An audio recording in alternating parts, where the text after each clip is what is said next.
Sous les sables de l'ancienne Mésopotamie, là où le Tigre et l'Euphrate dessinés en des frontières mouvantes, reposent dans des fragments de mémoire que nul ne peut dater avec certitude. On dit que Sumer fut la première grande lumière de l'humanité, l'aube des cités, des lois et de l'écriture. Pourtant, dans l'ombre des tablettes d'argile persistent des murmures d'un héritage plus ancien. Des symboles qui ne devraient pas être là, des savoirs qui semblent avoir devancé leur époque de millénaires. Et si cette aube n'était en réalité que l'éclat tardif d'un soleil disparu? Peut-être Sumer n'a-t-elle été qu'une réplique, maladroite ou fidèle, d'une civilisation perdue, plus ancienne, plus vaste, et effacée presque entièrement par le temps. Ce qui subsiste, c'est un parfum d'absence, et la sensation troublante que nous sommes entrés dans l'histoire déjà en retard. Avant que l'écriture ne grave la mémoire des hommes, avant même que les royaumes ne dressent leurs murailles de pierre et de briques crues, il existait un monde dont nous ne possédons presque rien. Pas de chroniques, pas de noms, pas de rois répertoriés dans des listes officielles. Ce qui nous parvient de ce temps est plus fragile. Fragments d'objets, éclats de poterie, silhouettes d'outils taillés dans des roches Kansang qui ne racontent mais que par demi-mots. Le silence de ces millénaires précède celui, mieux connu, des Sumériens, et pourtant il semble s'étendre sur des âges démesurés. Dans les plaines de Pod de la basse Mésopotamie, la terre a conservé bien plus que des ruines visibles. Sous les couches de limon, le sol recèle des strates d'occupation humaine si anciennes que leur datation se perd dans l'imprécision. Parfois, en fouillant sous les ruines sumériennes, les archéologues tombent sur d'autres vestiges, plus rudimentaires mais étrangement disposés, comme si une organisation subtile avait précédé la ville. Des alignements que l'on ne peut réduire au hasard.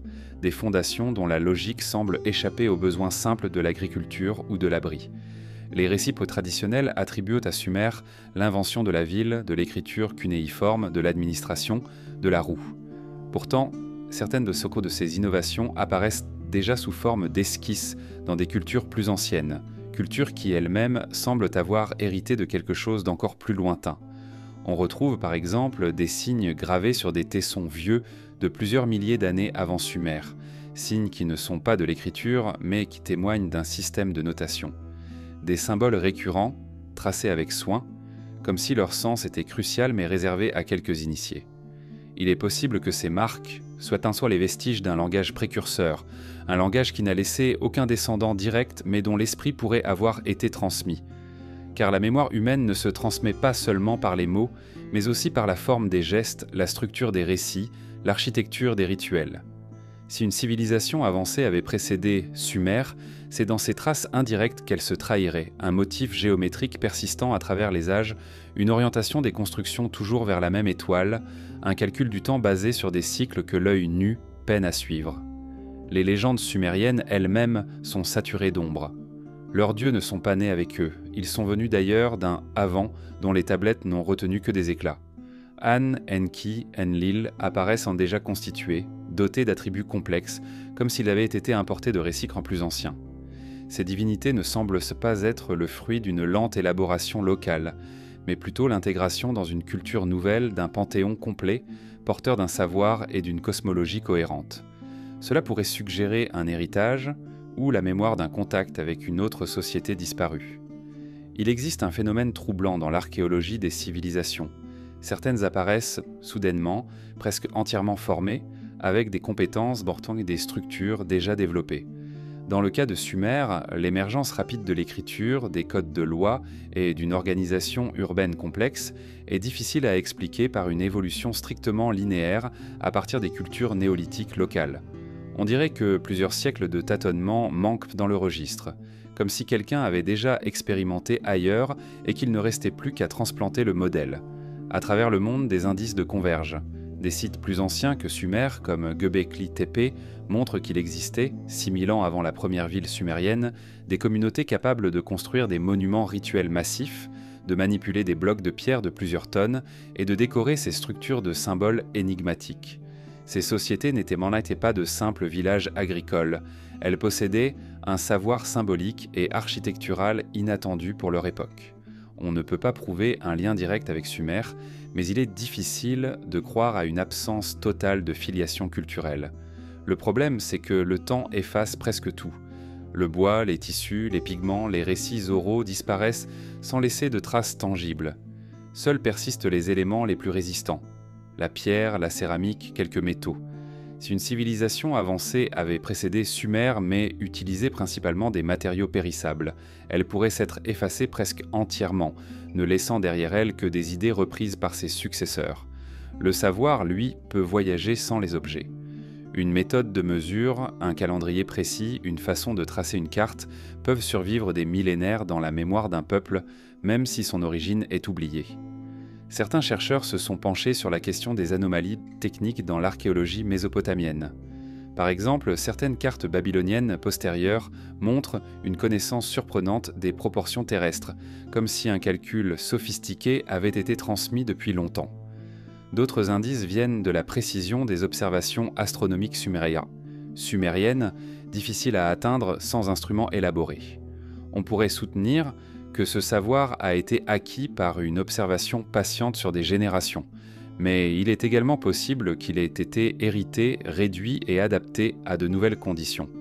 Au cœur de cette hypothèse, il y a l'idée que l'histoire que nous connaissons n'est pas linéaire mais stratifiée comme la terre que l'on fouille.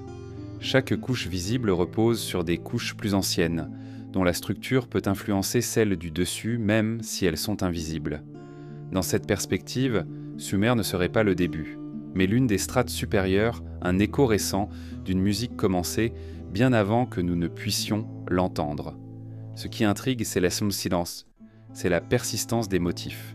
Que ce soit dans l'ornementation des temples, dans les formes des sceaux cylindres ou dans la répartition des quartiers urbains, on retrouve des principes d'organisation qui semblent universels et intemporels. Les archéologues peuvent y voir le résultat de contraintes pratiques. Optimiser l'espace, exploiter la lumière, protéger les récoltes. Mais il est tout aussi plausible qu'il s'agisse de la rémanence d'un schéma hérité, répété par tradition plutôt que par nécessité. Il faut aussi considérer le rôle des mythes comme archives. Les récits fondateurs de Sumer parlent souvent d'un temps antérieur aux hommes, d'ères où des entités puissantes régnaient sur la terre et offraient aux premiers humains les arts, les outils, la connaissance des saisons et des lois. La tentation moderne est d'y voir de simples allégories. Pourtant, dans certaines traditions orales encore vivantes ailleurs dans le monde, ces récits codent des événements réels, des cataclysmes, des migrations, des contacts entre peuples très différents. Si tel était le cas pour Sumer, alors ces mythes pourraient bien contenir la mémoire brouillée d'une rencontre avec une civilisation disparue. Le regard que l'on porte sur ces échos est toujours biaisé par ce que l'on sait ou croit savoir du progrès humain. Nous avons tendance à imaginer un chemin unique partant de la pierre brute vers la ville, la machine, là une génération si la chaîne de transmission est brisée. Une invention peut se perdre, puis être redécouverte bien plus tard, dans un contexte totalement différent. Dans les fouilles simples, un artefact trop ancien pour sa technologie, ou trop avancé pour le contexte supposé. Isolé, il est facile de l'écarter comme anomalie. Mais mis en perspective avec d'autres indices, il peut devenir le fragment d'un tableau plus vaste, celui d'un monde où Sumer n'est qu'un héritier tardif, et peut-être incomplet. C'est dans ce tissage d'ombres, de faits tangibles et de spéculations prudentes que se joue la question. Non pas pour réécrire l'histoire de manière définitive, mais pour laisser ouverte la possibilité que la première grande civilisation connue ne soit que le reflet d'une autre, effacée presque entièrement, mais dont les échos vibrent encore sous la surface des tablettes et des pierres. Il arrive que l'archéologie devienne moins une science de la certitude qu'une discipline du doute. Dans les couches profondes des sites mésopotamiens, certains objets apparaissent comme des intrus. Ils ne s'intègrent pas dans la chronologie officielle, ne correspondent pas aux matériaux ou aux techniques que l'on prête à l'époque.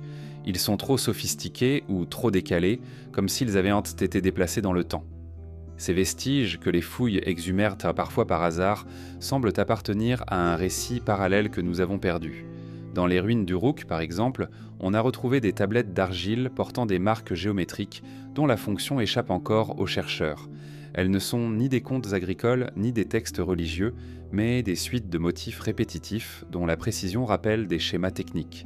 Leur régularité évoque presque un codage, une méthode de consignation qui ne dépend pas du langage parlé. Certains archéologues y voient ça en de simples jeux d'ornementation, mais d'autres osent penser qu'il s'agit d'un reste altéré d'un système d'enregistrement plus ancien, antérieur à l'écriture cunéiforme elle-même. Il existe également des objets dont la datation suscite la perplexité. Dans des couches datées de plusieurs siècles avant l'essor sumérien, des outils en cuivre parfaitement formés apparaissent alors que, selon nos connaissances, la métallurgie n'en était qu'à ses débuts dans la région. Le cuivre y est travaillé avec une pureté inhabituelle, sans inclusion visible, comme si des techniques de raffinage avancées avaient été maîtrisées, puis perdues. Rien dans les couches intermédiaires ne permet de comprendre comment ce savoir aurait pu surgir, disparaître puis réapparaître bien plus tard.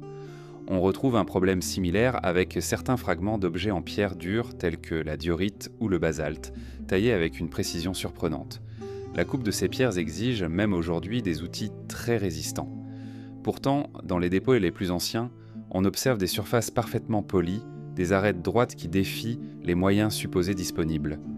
Le plus troublant n'est pas l'objet en lui-même, mais le vide technologique qui l'entoure. Aucune trace des instruments ou des ateliers qui auraient un permis de le produire. Parfois, les incohérences ne résident pas dans les matériaux, mais dans les connaissances implicites qu'un objet révèle. On a ainsi découvert, dans des couches anciennes, des figurines représentant avec une exactitude surprenante des animaux dont l'habitat ne correspond pas à la Mésopotamie connue de l'époque. Certaines semblent évoquer des créatures marines, d'autres des espèces montagnardes lointaines. Il est possible que ces représentations soient donc le fruit d'un imaginaire collectif, mais la précision anatomique laisse penser que leurs auteurs avaient vu ces animaux ou disposaient d'un de description fiable venus prendre de régions éloignées. Cela suppose un réseau d'échanges ou de voyages bien plus vaste que celui admis pour ces périodes. Les cartes et schémas anciens recèlent aussi leurs mystères. Certaines représentations gravées dans l'argile indiquent des repères géographiques qui ne devraient sans pas être connus. Une tablette babylonienne, plus tardive, inspirée peut-être de modèles plus anciens, montre un tracé du monde centré sur la Mésopotamie, mais avec des proportions étonnamment correctes pour certaines distances. Ce qui interroge, c'est que ces connaissances ne semblent pas découler d'un cumul progressif d'observations, mais surgir déjà abouties. C'est comme si la carte avait été copiée et non inventée. Les vestiges qui ne devraient pas exister ne sont pas tous matériels. Certains sont textuels. Des listes royales sumériennes mentionnent des règnes qui s'étendent sur des milliers d'années, des dynasties prétendument antédiluviennes. On pourrait les considérer comme de simples fictions mythologiques, mais leur persistance dans les archives officielles intrigue. Pourquoi inscrire des durées absurdes dans un document administratif ? Peut-être parce que ces chiffres codent autre chose, des cycles astronomiques, des repères chronologiques d'une tradition plus ancienne, transposés dans le langage des rois. En dehors des terres sumériennes, d'autres cultures possèdent des reliques tout aussi déroutantes. Des perles en verre de haute qualité, datées de périodes où la technique de fabrication du verre n'était pas censée exister dans la région, ont été trouvées dans des sites du Proche-Orient. Elles sont rares, isolées et souvent découvertes hors de tout contexte qui permettrait de les expliquer. Leur présence pourrait indiquer que des savoir-faire ponctuels ont survécu sous forme de fragments, sans que l'ensemble du procédé ne soit compris par ceux qui les possédaient. Les archéologues ont souvent recours au terme « anomalie » pour décrire ces objets. Mais dans l'ombre de ce mot se cache une inquiétude plus profonde. Et si ces anomalies n'étaient pas des erreurs de fouille ou de datation, mais les vestiges réels d'une chaîne culturelle interrompue? Dans ce cas, les civilisations comme Sumer ne seraient pas des inventions absolues, mais des héritières partielles, recevant des pièces éparses d'un savoir antérieur et les adaptant à leur contexte. Certains chercheurs indépendants vont plus loin, évoquant l'idée que ces objets sont les derniers témoins d'un système global disparu.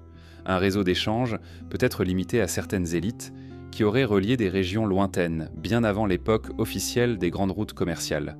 Cela expliquerait la présence d'éléments exotiques dans des contextes locaux. Pierres semi-précieuses d'Asie centrale, coquillages venus de l'océan Indien, pigments aux origines éloignées. Dans la vision classique, ces objets le témoignent de contacts progressifs. Mais si ces échanges existaient déjà dans un passé plus ancien, cela suggère que nous ne voyons que la dernière phase d'un processus beaucoup plus vaste. Il est également possible que certains de ces vestiges soient les réminiscences d'une technologie disparue. Les pierres polies avec une grande précision pourraient en provenir d'outils en métal durci, ou même de techniques de polissage chimique que nous ne soupçonnons pas. De la même manière, des alliages métalliques atypiques découverts par endroits pourraient être le résultat d'expériences oubliées, menées bien avant leur réapparition dans l'histoire connue. Dans un monde où le savoir se transmettait oralement, il suffisait qu'une génération échoue à enseigner la totalité de la technique pour que celle-ci disparaisse presque entièrement. À mesure que l'on accumule ces anomalies, une impression se forme. L'histoire officielle ne serait qu'un récit reconstruit à partir des fragments qui ont survécu. Mais les fragments ne disent bon pas tout. Certains sont comme des éclats de verre poli, vestiges d'un vase disparu dont nous ignorons la forme, la taille et l'usage. On peut les décrire, les mesurer, les comparer, mais on ne peut les replacer avec certitude dans un ensemble dont on ne connaît plus les contours. Le plus troublant est là que ces vestiges, isolés en sait, paraissent incohérents mais creusés, mais qu'ils forment parfois des grappes localisées. Dans certaines zones de fouilles, plusieurs anomalies apparaissent ensemble, un outil en cuivre pur à côté d'une. C'est comme si certaines poches de mémoire matérielle restent à comprendre pourquoi ces poches existent. Peut-être étaient-elles des centres d'échange ou de préservation volontaire, comme si une partie de la connaissance avait été conservée délibérément, puis transmise en silence aux générations suivantes. Dans cette hypothèse, les Sumériens n'auraient pas inventé ex nihilo leur savoir, mais l'auraient hérité de dépôts de mémoire disséminés dans le temps et l'espace. Les vestiges qui ne devraient même pas exister nous placent face à un dilemme. Soit ils sont des erreurs d'interprétation, des accidents sans signification, soit ils sont les preuves ténues d'un passé qui ne cadre pas avec notre chronologie. Dans les deux cas, leur présence nous oblige à admettre que la ligne continue que nous dessinons entre le néolithique et les premières Mésopotamies citées est peut-être une illusion. Ce que nous appelons « origine » pourrait bien être le point de réapparition d'un fleuve souterrain dont le cours caché serpente bien plus loin dans le passé. Il est rare qu'un langage apparaisse soudainement dans l'histoire, déjà capable de porter les pensées les plus complexes. Pourtant, c'est ce que semblent montrer les plus anciennes tablettes de Sumer. Dès leur émergence, elles ne se contentent pas de simples listes ou pictogrammes rudimentaires. Elles décrivent des transactions, consignent des rituels, racontent des mythes. Comme si, dès sa naissance, l'écriture sumérienne était déjà adulte. Avant les Sumériens, il existait bien des systèmes de comptage. Des jetons d'argile, appelés calculi, servaient à enregistrer les échanges, souvent enfermés dans des enveloppes sphériques elles-mêmes scellées de symboles. On retrouve ces calculi dans des couches datant de plusieurs millénaires avant l'invention officielle de l'écriture. Mais la transition entre ces symboles simples et la richesse du cunéiforme reste une énigme. Il n'existe pas de phase intermédiaire claire, pas de lente accumulation de signes menant de l'un à l'autre. Le langage semble avoir franchi un seuil d'un seul bond. Les linguistes savent qu'un langage se développe en couches. La syntaxe se complexifie, le vocabulaire s'enrichit, les formes écrites se fixent. Dans le cas du sumérien, cette évolution n'apparaît pas dans les archives matérielles. La plus ancienne écriture connue, vers 3200 avant notre ère, est déjà apte à exprimer non seulement l'économique et l'administratif, mais aussi le poétique et le sacré. C'est comme si les scribes sumériens avaient reçu un système complet, qu'ils n'avaient plus qu'à appliquer. Le sumérien lui-même est un mystère linguistique. C'est une langue isolée, sans parents connus, ni vivants, ni éteints. Les langues s'inscrivent généralement dans des familles, partageant racines et structures avec leurs voisines. Mais le sumérien n'a pas de cousin identifié. Il est à la fois la première langue écrite connue et un orphelin linguistique. Cette solitude interroge. Comment un idiome aussi sophistiqué peut-il surgir sans trace de ses ancêtres ? Certains chercheurs avancent l'idée que le sumérien pourrait être l'héritier direct d'une langue beaucoup plus ancienne, dont toute la famille aurait disparu avant l'essor de l'écriture. Les changements de climat, les migrations, les bouleversements géopolitiques peuvent effacer jusqu'à la mémoire d'un idiome. Mais ici, la précision et la structure du sumérien donnent à penser que, même s'il a évolué, il conserve la cohérence d'un système élaboré bien en amont. Il existe aussi des indices troublants dans la forme même de l'écriture cunéiforme. Certains signes, les plus archaïques, ne représentant pas directement des objets, mais des idées abstraites. Cette abstraction précoce est inhabituelle dans les premières phases d'un système écrit. En Égypte, par exemple, les hiéroglyphes évoluent lentement de la représentation picturale vers des signes plus symboliques. À Sumer, les deux semblent avoir cohabité dès le départ. Cette dualité suggère que les scribes copiaient peut-être un modèle conceptuel antérieur adapté à leur propre langue. Le passage de l'oralité à l'écrit est toujours un moment délicat dans l'histoire d'un peuple. Il exige une transformation profonde de la pensée. L'oralité privilégie la mémoire, la répétition, la formule rythmée. L'écriture, elle, permet la précision, la fixation, la relecture. Or, chez les Sumériens, cette transition ne laisse pas de traces progressives. Dès que nous voyons apparaître leurs textes, ils manipulent déjà les possibilités offertes par l'écrit, comme s'ils avaient appris auprès de maîtres dont les archives ont disparu. On retrouve dans certains mythes sumériens des allusions à un savoir reçu. Les dieux, disent-ils, leur auraient offert les meux, les ordonnances divines qui contiennent l'art, la loi, la sagesse et les secrets du langage. Cette transmission descendante, qu'elle soit divine ou allégorique, pourrait être la mémoire symbolique d'un héritage venu d'un autre peuple, porteur d'un langage et d'un système d'écriture complet. Les plus anciens textes administratifs d'Uruk montrent déjà une normalisation des signes, comme si un comité invisible en avait fixé les formes avant même qu'elles ne soient répandues. Or, dans un développement organique, on s'attendrait à voir coexister de nombreuses variantes régionales pendant des siècles. Ici, au contraire, l'uniformité initiale évoque l'importation d'un système déjà codifié, peut-être utilisé ailleurs avant d'être introduit en Mésopotamie. Des comparaisons ont été tentées avec d'autres écritures antiques, comme les signes de l'Indus ou les glyphes crétois, mais aucune correspondance directe n'a été établie. Si le sumérien est bien l'héritier d'un autre système, celui-ci reste introuvable. Il pourrait avoir été consigné sur des supports périssables, bois, tissu, cuir, disparus depuis longtemps. Ou peut-être n'était-il pas matériel, transmis uniquement par des maîtres formés à reproduire à la main chaque symbole. L'étrangeté ne réside pas seulement dans l'origine du langage, mais aussi dans sa disparition. Après 1500 ans d'usage, le sumérien cesse d'être parlé, remplacé par l'akkadien. Mais il continue à être écrit comme langue savante pendant encore plus d'un millénaire. Cette survie artificielle, entretenue par des générations de scribes, ressemble à la préservation d'un savoir ancien considéré comme précieux, même après sa mort vivante dans la bouche du peuple. Comme si on entretenait un lien avec un passé jugé essentiel. Dans les écoles de scribes, appelées édubas, on copiait encore des textes sumériens bien après que la langue avait cessé d'être comprise par tous. Les listes lexicales, les hymnes, les proverbes servaient à former l'élite lettrée. Cette obstination à conserver un langage mort peut se lire comme une fidélité culturelle, mais aussi comme un signe que ce langage véhiculait plus que des mots, peut-être un système de pensée, une manière de structurer le monde hérité d'une époque plus ancienne. La question qui demeure est celle de la genèse. Un langage n'est pas seulement un outil de communication. Il est un moule pour la pensée, un héritage invisible qui façonne la manière de percevoir et d'organiser la réalité. Si le sumérien est venu de nulle part, c'est peut-être parce que son origine remonte à un peuple ou une culture dont les traces matérielles ont été effacées par le temps ou par un cataclysme. Les civilisations peuvent mourir, mais leur langue, si elle trouve refuge dans une autre société, peut prolonger leur souffle pendant des siècles.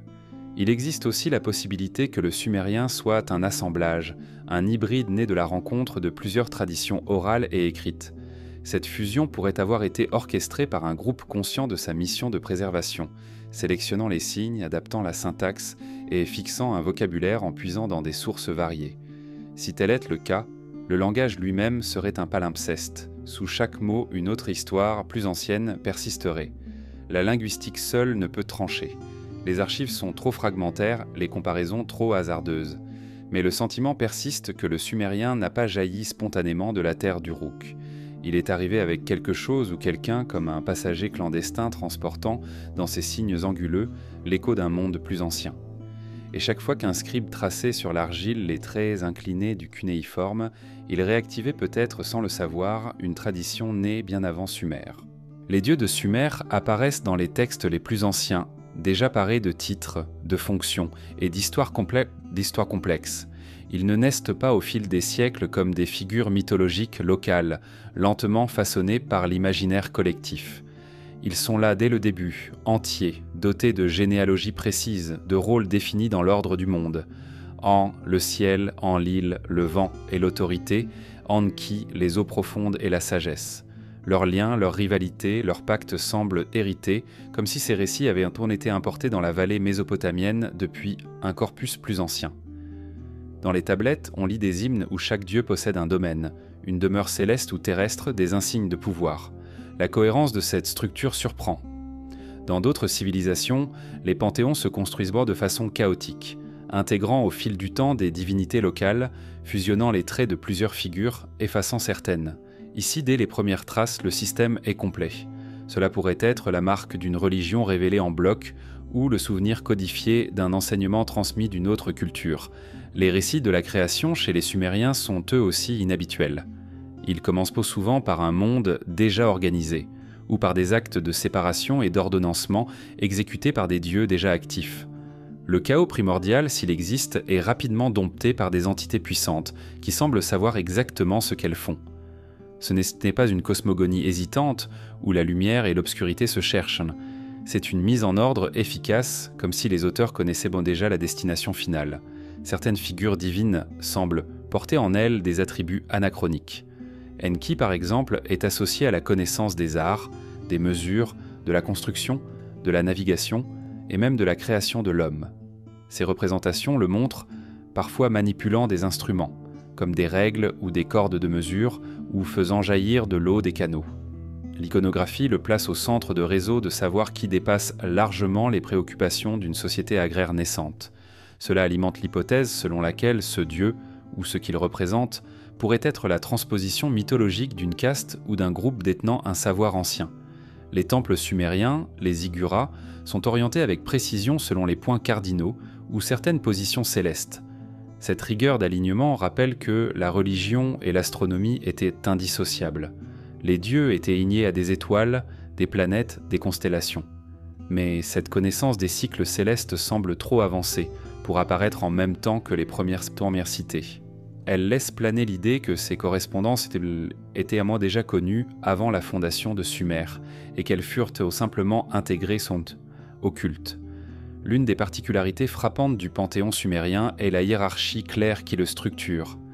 En au sommet, puis Enlil, puis les autres grandes divinités. Cette organisation rappelle un système politique bien rodé, transposé dans le domaine divin. Il n'est donc pas impossible que cette architecture reflète celle d'une société plus ancienne, où un ordre codifié régissait les relations entre dirigeants, prêtres et gardiens du savoir. Les dieux pourraient être les reflets symboliques de personnages historiques oubliés, leurs exploits et fonctions transfigurés par la mémoire collective. Les récits des rois antédiluviens s'entremêlent avec ceux des dieux, comme si la frontière entre le divin et l'humain avait été floue dans la mémoire sumérienne.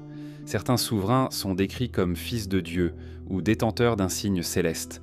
Si l'on y voit au-delà de l'allégorie, cela pourrait indiquer une tradition où certains individus étaient perçus comme les dépositaires d'un savoir venu d'ailleurs, d'un peuple ou d'une époque antérieure, assimilés au domaine du sacré.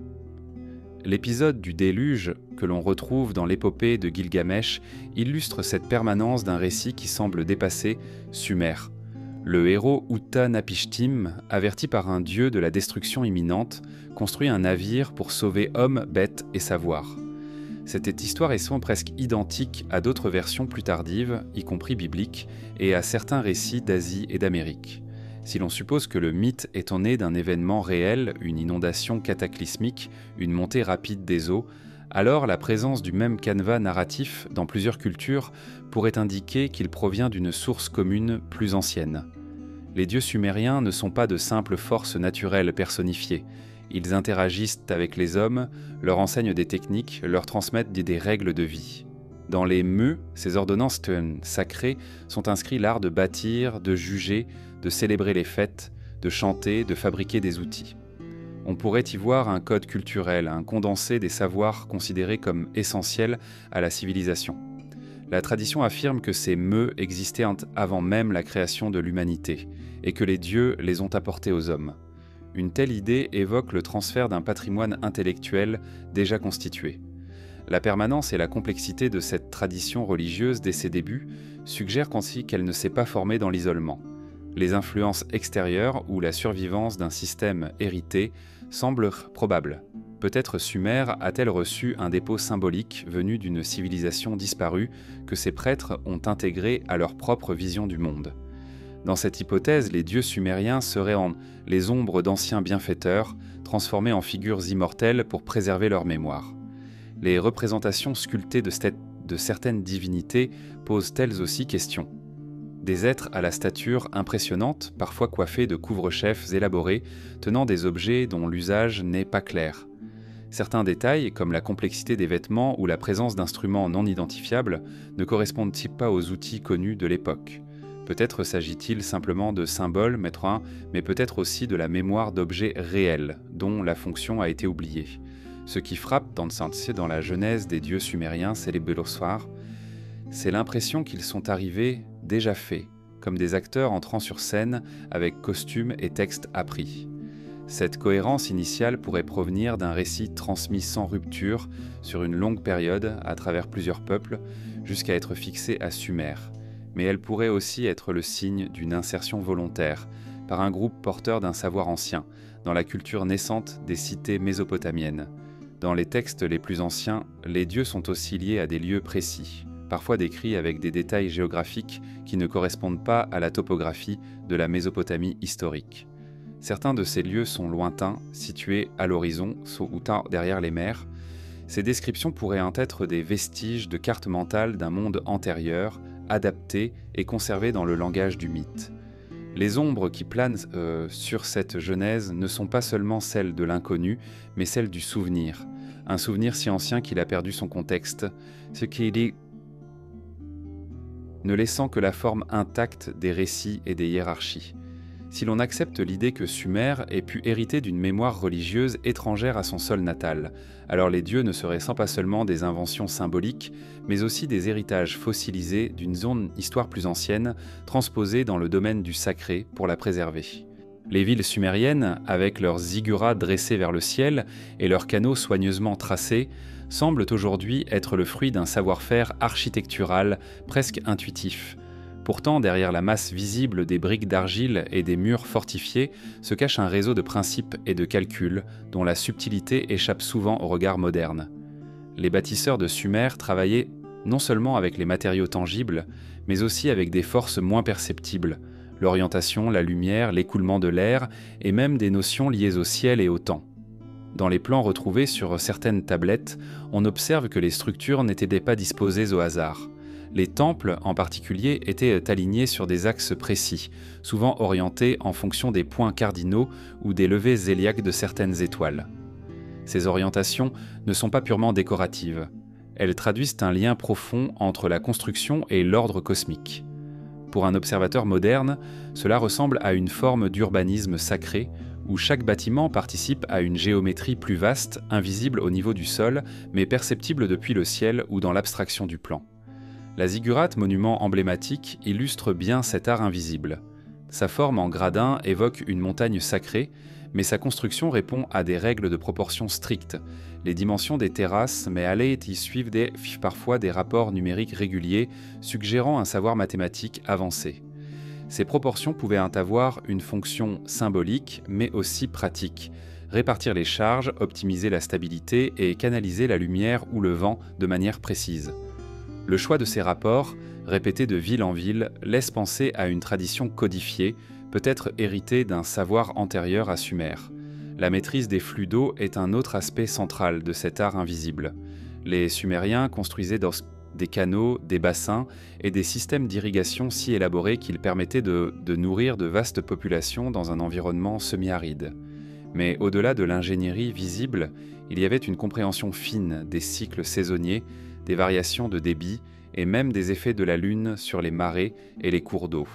Cette connaissance accumulée ou transmise se reflète dans la manière dont les villes étaient implantées, souvent à des points stratégiques où l'eau pouvait être contrôlée, stockée ou redirigée. Certaines cités présentent des aménagements qui semblent dépasser les besoins immédiats de l'époque. Des canaux plus larges que nécessaires, des murs suivant des lignes incurvées au lieu d'angles droits, des terrasses orientées non pas vers la rue, mais vers un point précis de l'horizon.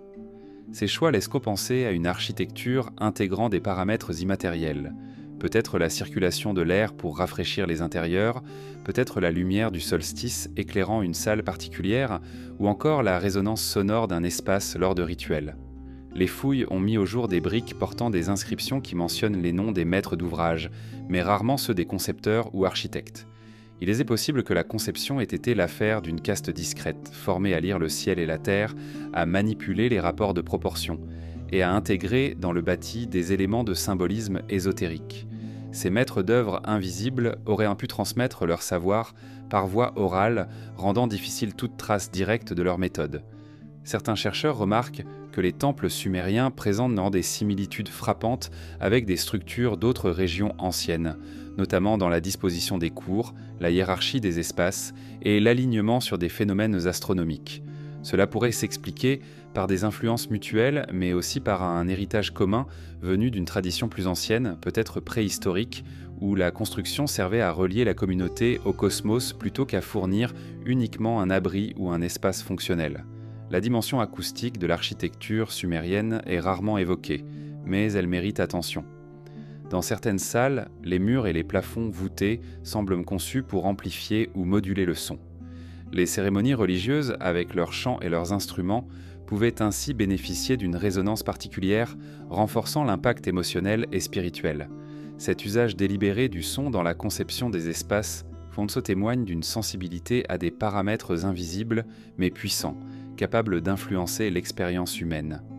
L'art de construire avec l'invisible implique aussi de travailler avec le temps. Les ombres projetées par les ziggurats et les colonnes pouvaient servir de repères calendaires. Les variations de lumière dans les cours intérieures marquaient pas mal les saisons, les équinoxes et les solstices. Ainsi, les bâtiments n'étaient pas seulement des lieux figés, ils étaient des instruments vivants, mesurant et célébrant le passage du temps.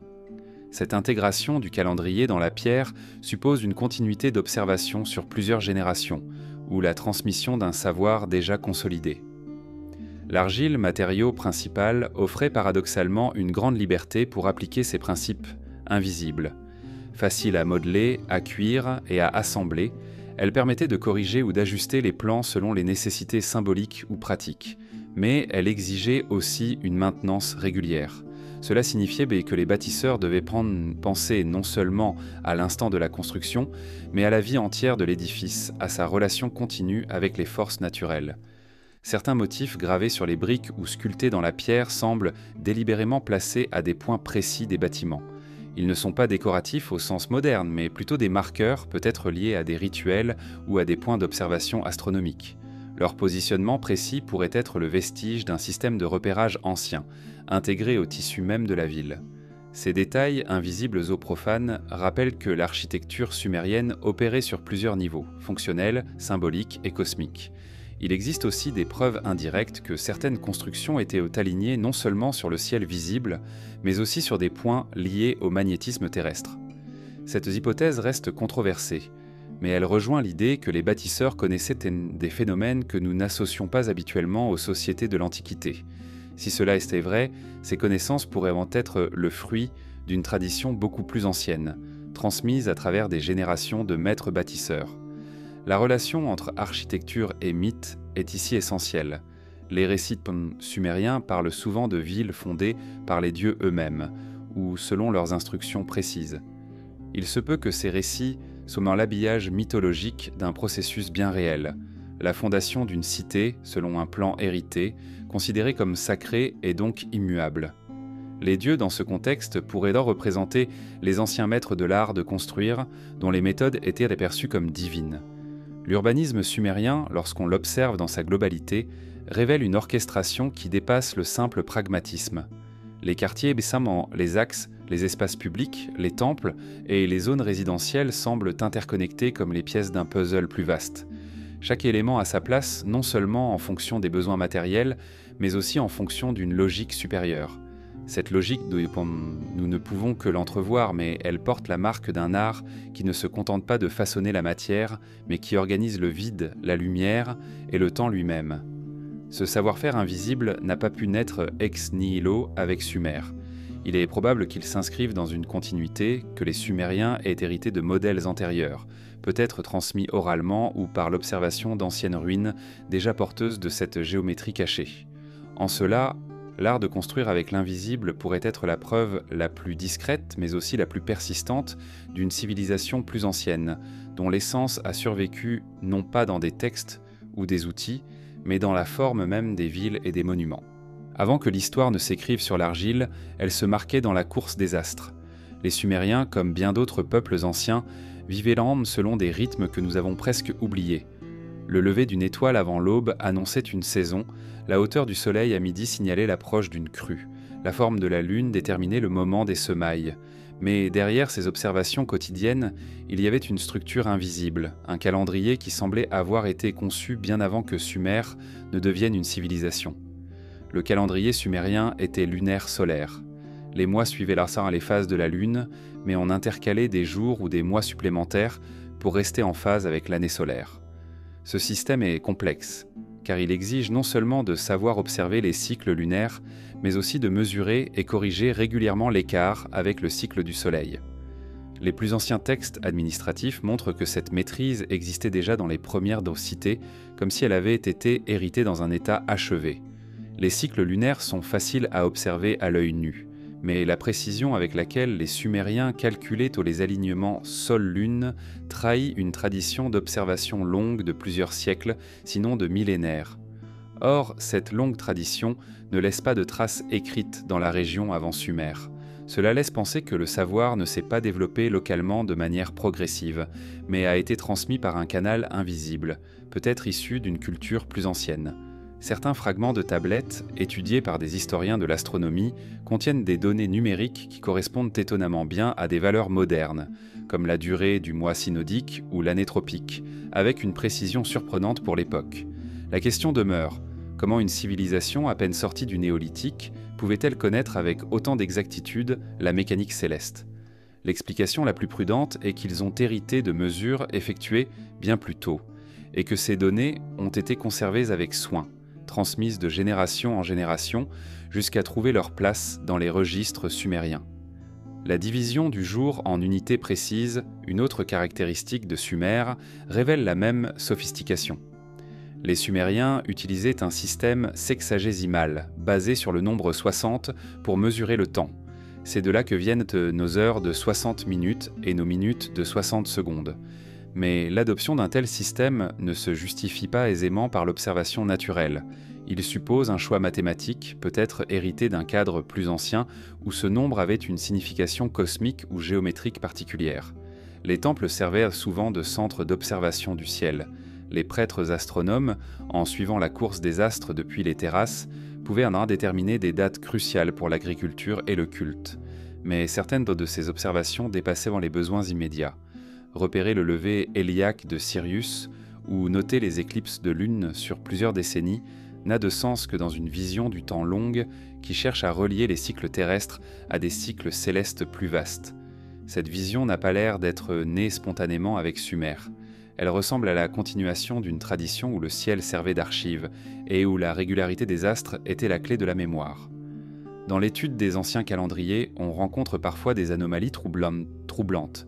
Des alignements précis entre monuments et événements célestes semblent indiquer que certains repères ont été fixés à une époque où la position des étoiles n'était pas la même qu'à l'ère sumérienne. Cela signifie que le plan d'observation pourrait avoir été conçu bien avant Sumer, à une époque où le ciel était légèrement différent en raison de la précession des équinoxes. Si c'est le cas, alors les Sumériens auraient hérité d'un canevas ancien, adapté à leur propre horizon. Le cycle de la précession, qui dure environ 26 000 ans, n'est pas perceptible en une seule vie humaine. Le détecter exige une accumulation de données sur plusieurs siècles, voire millénaires. Or, certains textes sumériens semblent en refléter la connaissance implicite, notamment dans la manière dont ils associaient des constellations à des époques mythologiques. On y trouve l'idée que certaines étoiles régnaient autrefois avant de céder leur place à d'autres. Une telle mémoire céleste pourrait être la survivance d'observations bien antérieures à la naissance de l'écriture. Les mythes eux-mêmes sont saturés de repères temporels. Les grandes fêtes religieuses correspondaient souvent à des moments clés du calendrier astronomique. Solstice, équinoxe, phase lunaire particulière. Mais dans certaines légendes, on trouve la trace de cycles plus longs, comme des époques dominées par un dieu ou un groupe d'astres. Ces cycles, parfois codés sous forme de durée impossible, règnent de milliers d'années, ou époques s'étendant sur des dizaines de milliers d'années, pourraient en être la transposition mythologique de périodes astronomiques réelles. Les Sumériens avaient aussi un calendrier agricole parfaitement adapté à leur environnement, intégrant les crues de l'Euphrate et du Tigre. Mais la régularité de ce calendrier surprend. Il ne semble pas avoir été tâtonné sur place, comme on le ferait en testant année après année. Il semble importé comme un outil déjà calibré, prêt à l'emploi et simplement ajusté aux conditions locales. Cette importation pourrait être le signe d'une migration ou d'un transfert culturel en provenance d'un autre foyer ancien de civilisation. On trouve dans d'autres régions du monde, à des époques reculées, des structures monumentales servant à marquer des dates précises.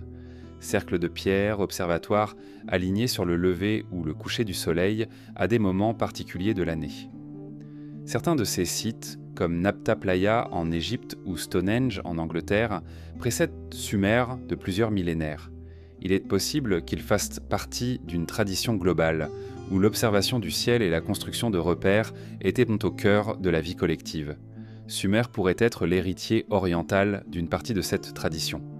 Ce qui rend l'étude des calendriers anciens fascinante, c'est leur double nature. Ils sont à la fois des outils pratiques et des cartes symboliques du monde. Pour les Sumériens, mesurer le temps, ce n'était pas seulement compter les jours, c'était maintenir l'équilibre entre l'ordre cosmique et la vie humaine.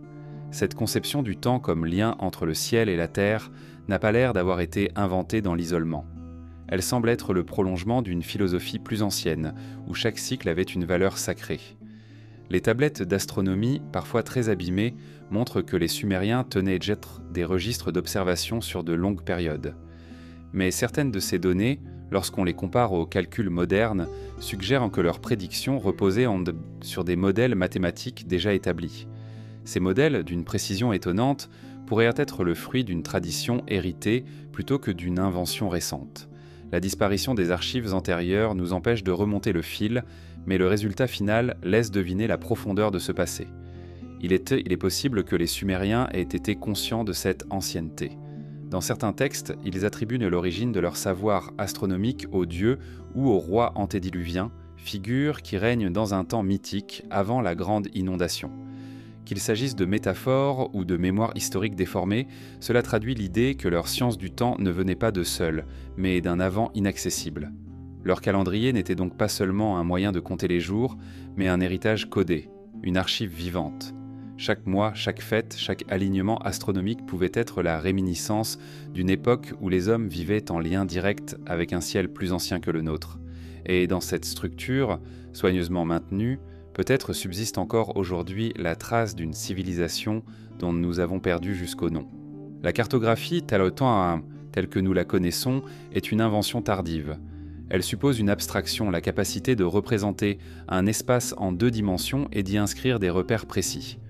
Pourtant, au cœur de la Mésopotamie, certaines tablettes d'argile révèlent une compréhension du territoire et parfois bien au-delà, qui semble dépasser le cadre géographique des cités sumériennes. Ces cartes, si l'on peut les appeler ainsi, portent en elles l'ombre d'un savoir qui pourrait remonter à un passé plus ancien que Sumer elle-même. La tablette dite « carte du monde babylonienne », datant de plusieurs siècles d'après Sumer, en est un exemple frappant. Elle montre un disque terrestre entouré d'un océan circulaire, avec des terres extérieures évoquées comme des îles lointaines. Si cette représentation est symbolique, certains détails, comme l'orientation des fleuves ou la position relative de certaines régions, trahissent une connaissance réelle du terrain. Ce document, qui s'inscrit dans la tradition mésopotamienne, pourrait avoir été l'héritier d'un modèle plus ancien, transmis et adapté au fil des générations. Plus près de l'époque sumérienne, certaines tablettes administratives indiquent avec précision les distances entre des villes, les itinéraires commerciaux et les points d'eau. Ces données ne sont pas présentées comme des cartes au sens moderne, mais leur cohérence géographique suggère qu'elles reposent sur des relevés antérieurs. Mesurer avec exactitude sur de longues distances exige une méthode et donc un savoir accumulé, peut-être hérité d'un réseau plus vaste que la seule vallée du Tigre et de l'Euphrate. L'idée même de représenter un espace qui dépasse l'horizon visible suppose une mémoire collective ou des archives cartographiques préexistantes. Les Sumériens étaient bons des maîtres de l'arpentage, capables de tracer des canaux droits sur plusieurs kilomètres et d'aligner des constructions selon des repères astronomiques. Mais la précision avec laquelle certaines routes et limites sont mentionnées donne à penser qu'ils connaissaient déjà les distances réelles entre des lieux éloignés, comme si ces informations avaient été compilées bien avant la fondation de leur ville. La question se pose alors, d'où venait ce savoir? L'hypothèse la plus simple est qu'il résultait de contacts commerciaux avec des peuples voisins et de l'accumulation d'informations au fil des échanges. Mais certains motifs récurrents, comme la représentation d'un monde entouré par l'eau ou l'idée de terres lointaines séparées par de vastes mers, semblent pointer vers un imaginaire géographique plus ancien, peut-être hérité de récits ou de relevés issus d'une autre époque. Les cartes sumériennes, lorsqu'elles ne sont pas purement pratiques, présentent souvent une dimension cosmologique. Elles associent les espaces-temps terrestres au domaine des dieux, reliant certaines régions à des entités célestes ou mythiques. Ce mélange de géographie et de symbolisme pourrait être la survivance d'une cartographie sacrée, dans laquelle les lieux du monde étaient reliés non seulement par la distance, mais aussi par leur place dans un ordre invisible. Dans ce cadre, les itinéraires terrestres et maritimes pouvaient être conçus comme des reflets d'un cheminement spirituel ou cosmique. Certains chercheurs ont noté des similitudes troublantes entre certaines représentations mésopotamiennes et des cartes ou traditions géographiques d'autres régions anciennes, comme l'Inde ou l'Égypte. Ces correspondances pourraient s'expliquer par des influences mutuelles, mais elles laissent aussi la place à l'idée qu'une tradition cartographique plus ancienne ait pu se diffuser sur un vaste territoire, bien avant que les civilisations historiques ne la transforment à leur manière. Les routes commerciales de Sumer s'étendaient loin au-delà de ces frontières. On importait de la pierre dure d'Iran et d'Anatolie, du cuivre d'Oman, du lapis-lazuli d'Afghanistan et des perles venues du Golfe. Ces réseaux impliquaient une connaissance précise des itinéraires, des points de ravitaillement et des dangers à éviter. Un tel maillage n'aurait pas pu être improvisé. Il suppose l'existence de cartes mentales détaillées et peut-être de documents plus formalisés, transmis entre générations de marchands et de navigateurs. La navigation fluviale et maritime, pratiquée par les Sumériens, demandait elle aussi une forme de cartographie. Même sans boussole, on pouvait se repérer grâce aux étoiles, au vent dominant et aux repères côtiers. Mais certaines descriptions de voyages consignées dans les mythes ou les archives évoquent des trajets qui semblent dépasser les zones connues de la Mésopotamie. Des terres au-delà des mers sont mentionnées comme si elles faisaient partie d'un répertoire familier et non comme des inventions poétiques. Cela pourrait indiquer que des routes maritimes anciennes existaient déjà, bien avant que Sumer ne s'affirme comme puissance commerciale. Dans certains cas, les cartes ou schémas retrouvés semblent avoir été copiés à partir de modèles beaucoup plus vieux. Des tablettes usées, aux inscriptions maladroites, portent des formes et des lignes qui ne correspondent à aucun contexte géographique immédiat, mais qui pourraient représenter des territoires éloignés ou aujourd'hui transformés par le temps. Si ces documents sont bien des copies, cela signifierait que les Sumériens conservaient des archives dont la signification exacte leur échappait peut-être déjà. L'étude des proportions et des échelles dans ces représentations montre que certaines distances étaient connues avec une marge d'erreur étonnamment faible. Or, obtenir ce degré de précision exige soit une exploration systématique, soit l'héritage de données plus anciennes, collectées par une civilisation ayant eu le temps et les moyens de mesurer de vastes régions. Les instruments nécessaires pour de telles mesures ne figurent pas dans les inventaires archéologiques des membres de Sumer, ce qui suggère qu'ils pourraient en avoir disparu bien avant. Les cartes d'un monde oublié ne sont pas seulement des objets matériels, elles se cachent aussi dans les mythes et les traditions orales. Des récits sumériens parlent de voyages vers des montagnes lointaines, de traversées d'océans, de royaumes situés aux confins du monde. Si l'on écarte l'interprétation purement symbolique, ces histoires pourraient être les échos déformés de voyages réels, effectués à une époque où d'autres centres de civilisation existaient, reliés par un réseau d'échanges dont nous n'avons presque plus de traces. Il est aussi possible que certaines de ces cartes ou schémas aient eu une fonction initiatique. Leur rôle n'était pas seulement de guider physiquement vers un lieu, mais de transmettre un savoir réservé à une élite. Comprendre les cycles naturels, relier les lieux terrestres aux points célestes et maintenir vivante une mémoire géographique sacrée. Dans ce cas, la carte est un langage codé, un texte que seuls quelques initiés pouvaient en lire pleinement. L'un des aspects les plus intrigants est la constance de certains motifs géographiques dans des cultures très éloignées. L'idée d'un monde circulaire entouré par un océan, par exemple, se retrouve en Mésopotamie, en Grèce ancienne, et même dans certaines traditions asiatiques. Cette convergence pourrait résulter de l'observation naturelle, mais elle pourrait aussi indiquer une origine commune, transmise et adaptée par des civilisations successives. Les cartes visibles, gravées dans l'argile, ne sont peut-être que l'ombre d'archives plus anciennes, réalisées sur des supports périssables, tissus, peaux, planches de bois. Leur disparition laisse un vide que les archéologues comblent par hypothèse, mais ce vide même nourrit l'idée qu'une mémoire géographique s'est effacée, ne laissant que des fragments réutilisés par Sumer. Ces fragments, dispersés et parfois incompréhensibles, sont comme les restes d'un livre dont on aurait perdu les premières pages. Si Sumer a pu organiser ses villes, gérer ses échanges et structurer son empire commercial avec une telle efficacité, c'est peut-être parce qu'elle n'a pas commencé de zéro. Elle a pu hériter d'un canevas cartographique, matériel ou mental, venant d'un monde plus ancien, dont nous ne percevons plus que des traces discrètes. Ces cartes, visibles ou invisibles, portaient peut-être la mémoire d'un espace beaucoup plus vaste que celui que Sumer connaissait, un espace façonné par les pas et les navires d'hommes dont l'histoire ne garde plus le nom.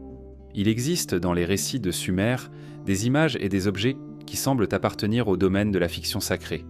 Des navires qui traversent le ciel, des instruments qui permettent de sonder les profondeurs, des armes qui frappent à distance avec une précision redoutable. Pris au pied de la lettre, ces éléments relèvent du mythe. Mais si l'on accepte que le langage symbolique puisse parfois dissimuler la mémoire d'outils réels, alors certains de ces passages prennent une autre dimension, celle de technologie réelle, transfigurée par le récit religieux. Dans les textes, les dieux sumériens possèdent courant des attributs appelés me, qui ne sont pas seulement des insignes de pouvoir, mais aussi des ensembles de connaissances et de savoir-faire.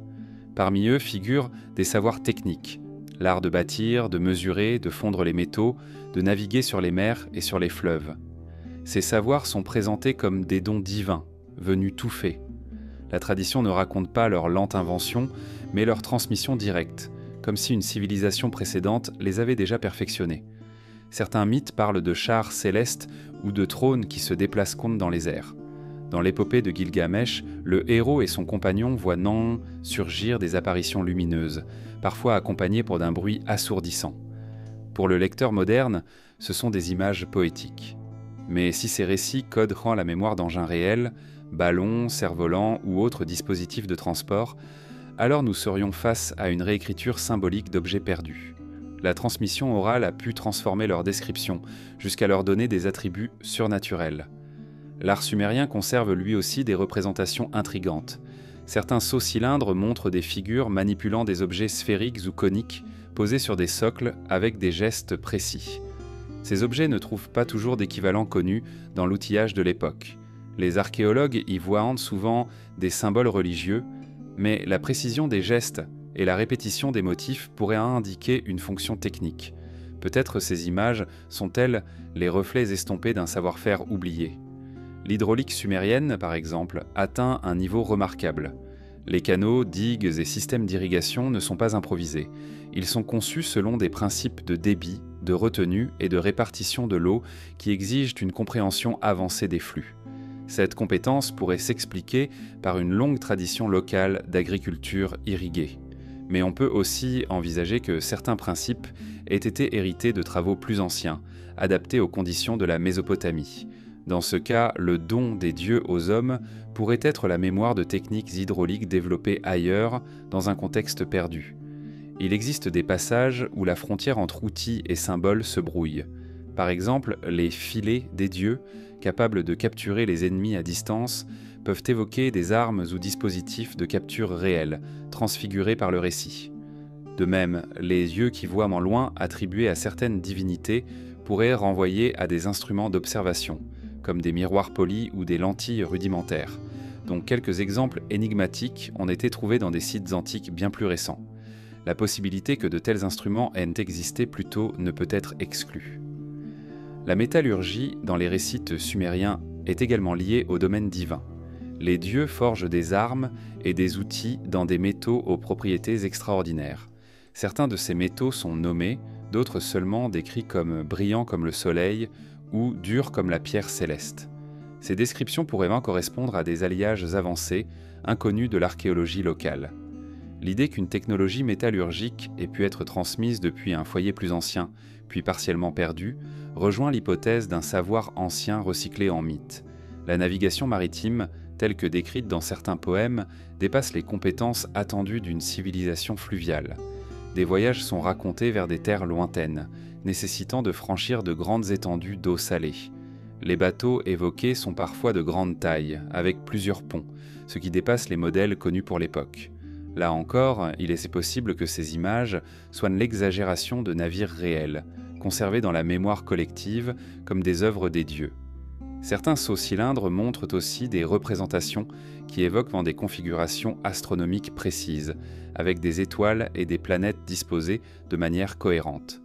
Si ces images codent réellement des observations astronomiques, cela implique non seulement des connaissances du ciel, mais aussi la capacité de les représenter graphiquement avec exactitude.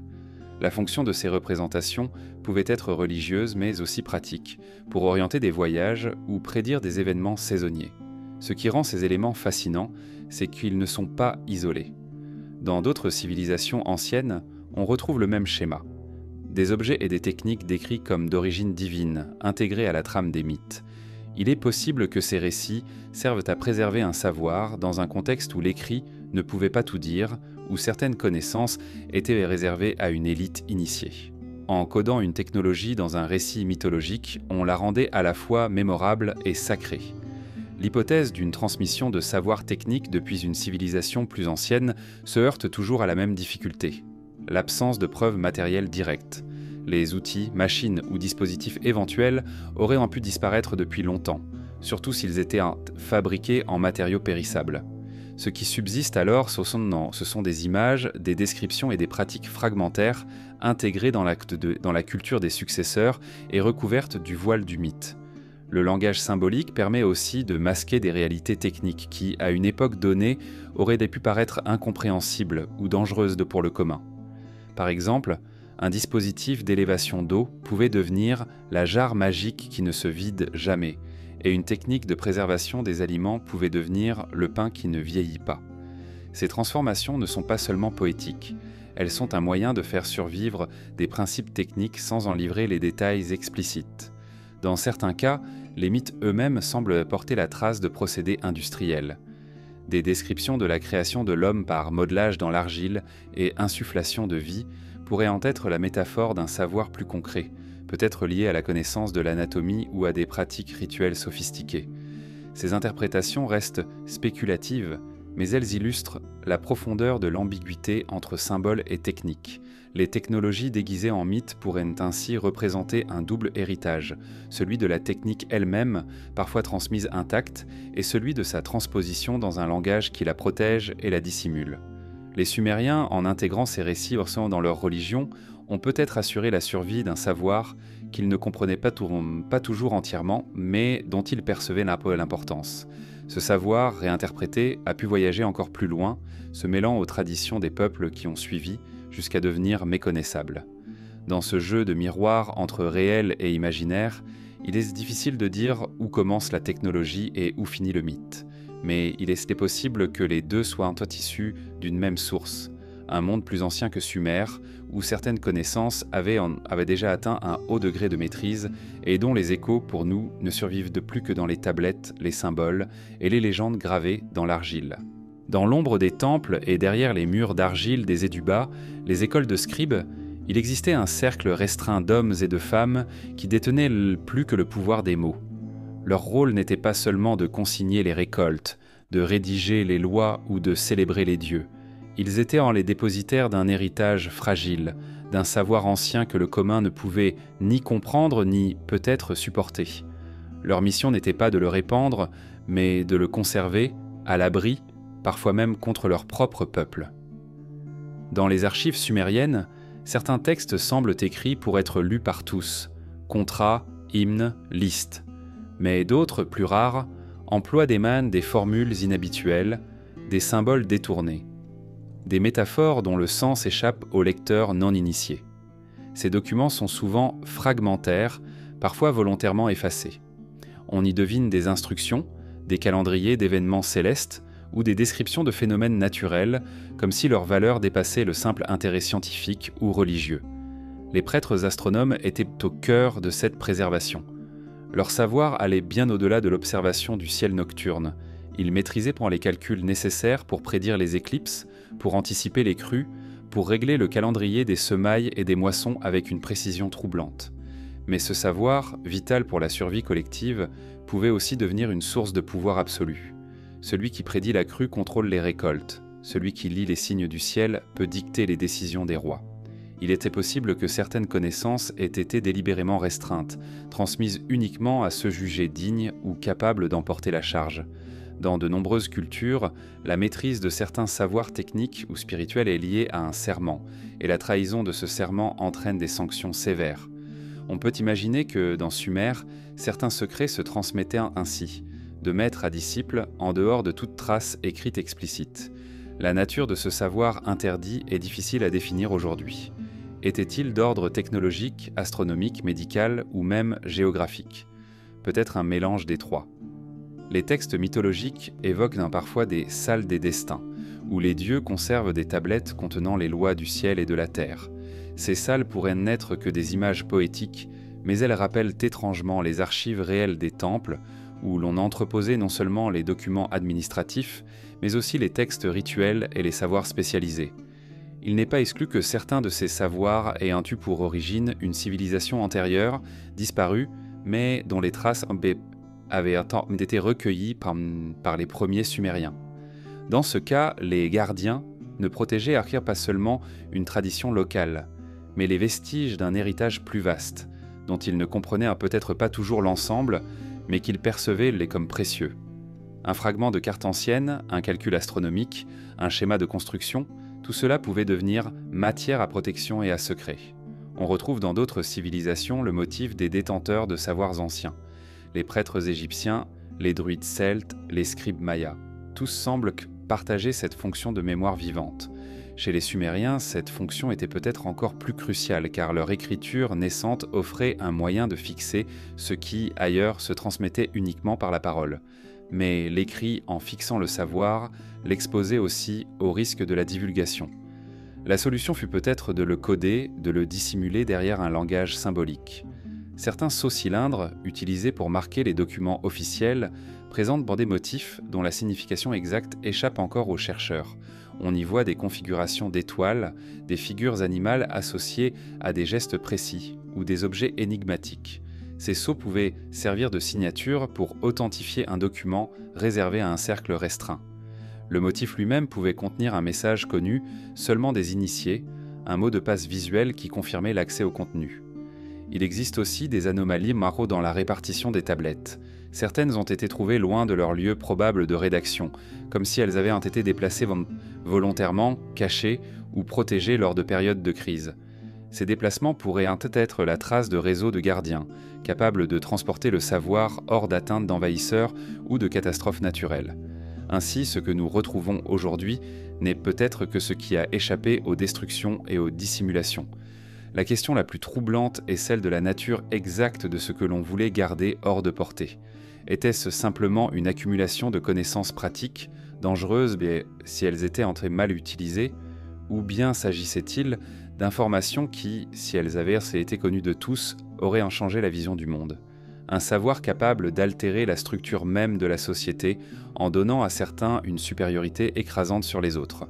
Les mythes sumériens parlent parfois d'objets perdus, capables de donner la victoire à celui qui les détient. Le œil terrifiant de certains dieux ou les tablettes du destin qu'Anki subtilise à Enlil sont décrits comme des instruments de contrôle absolu.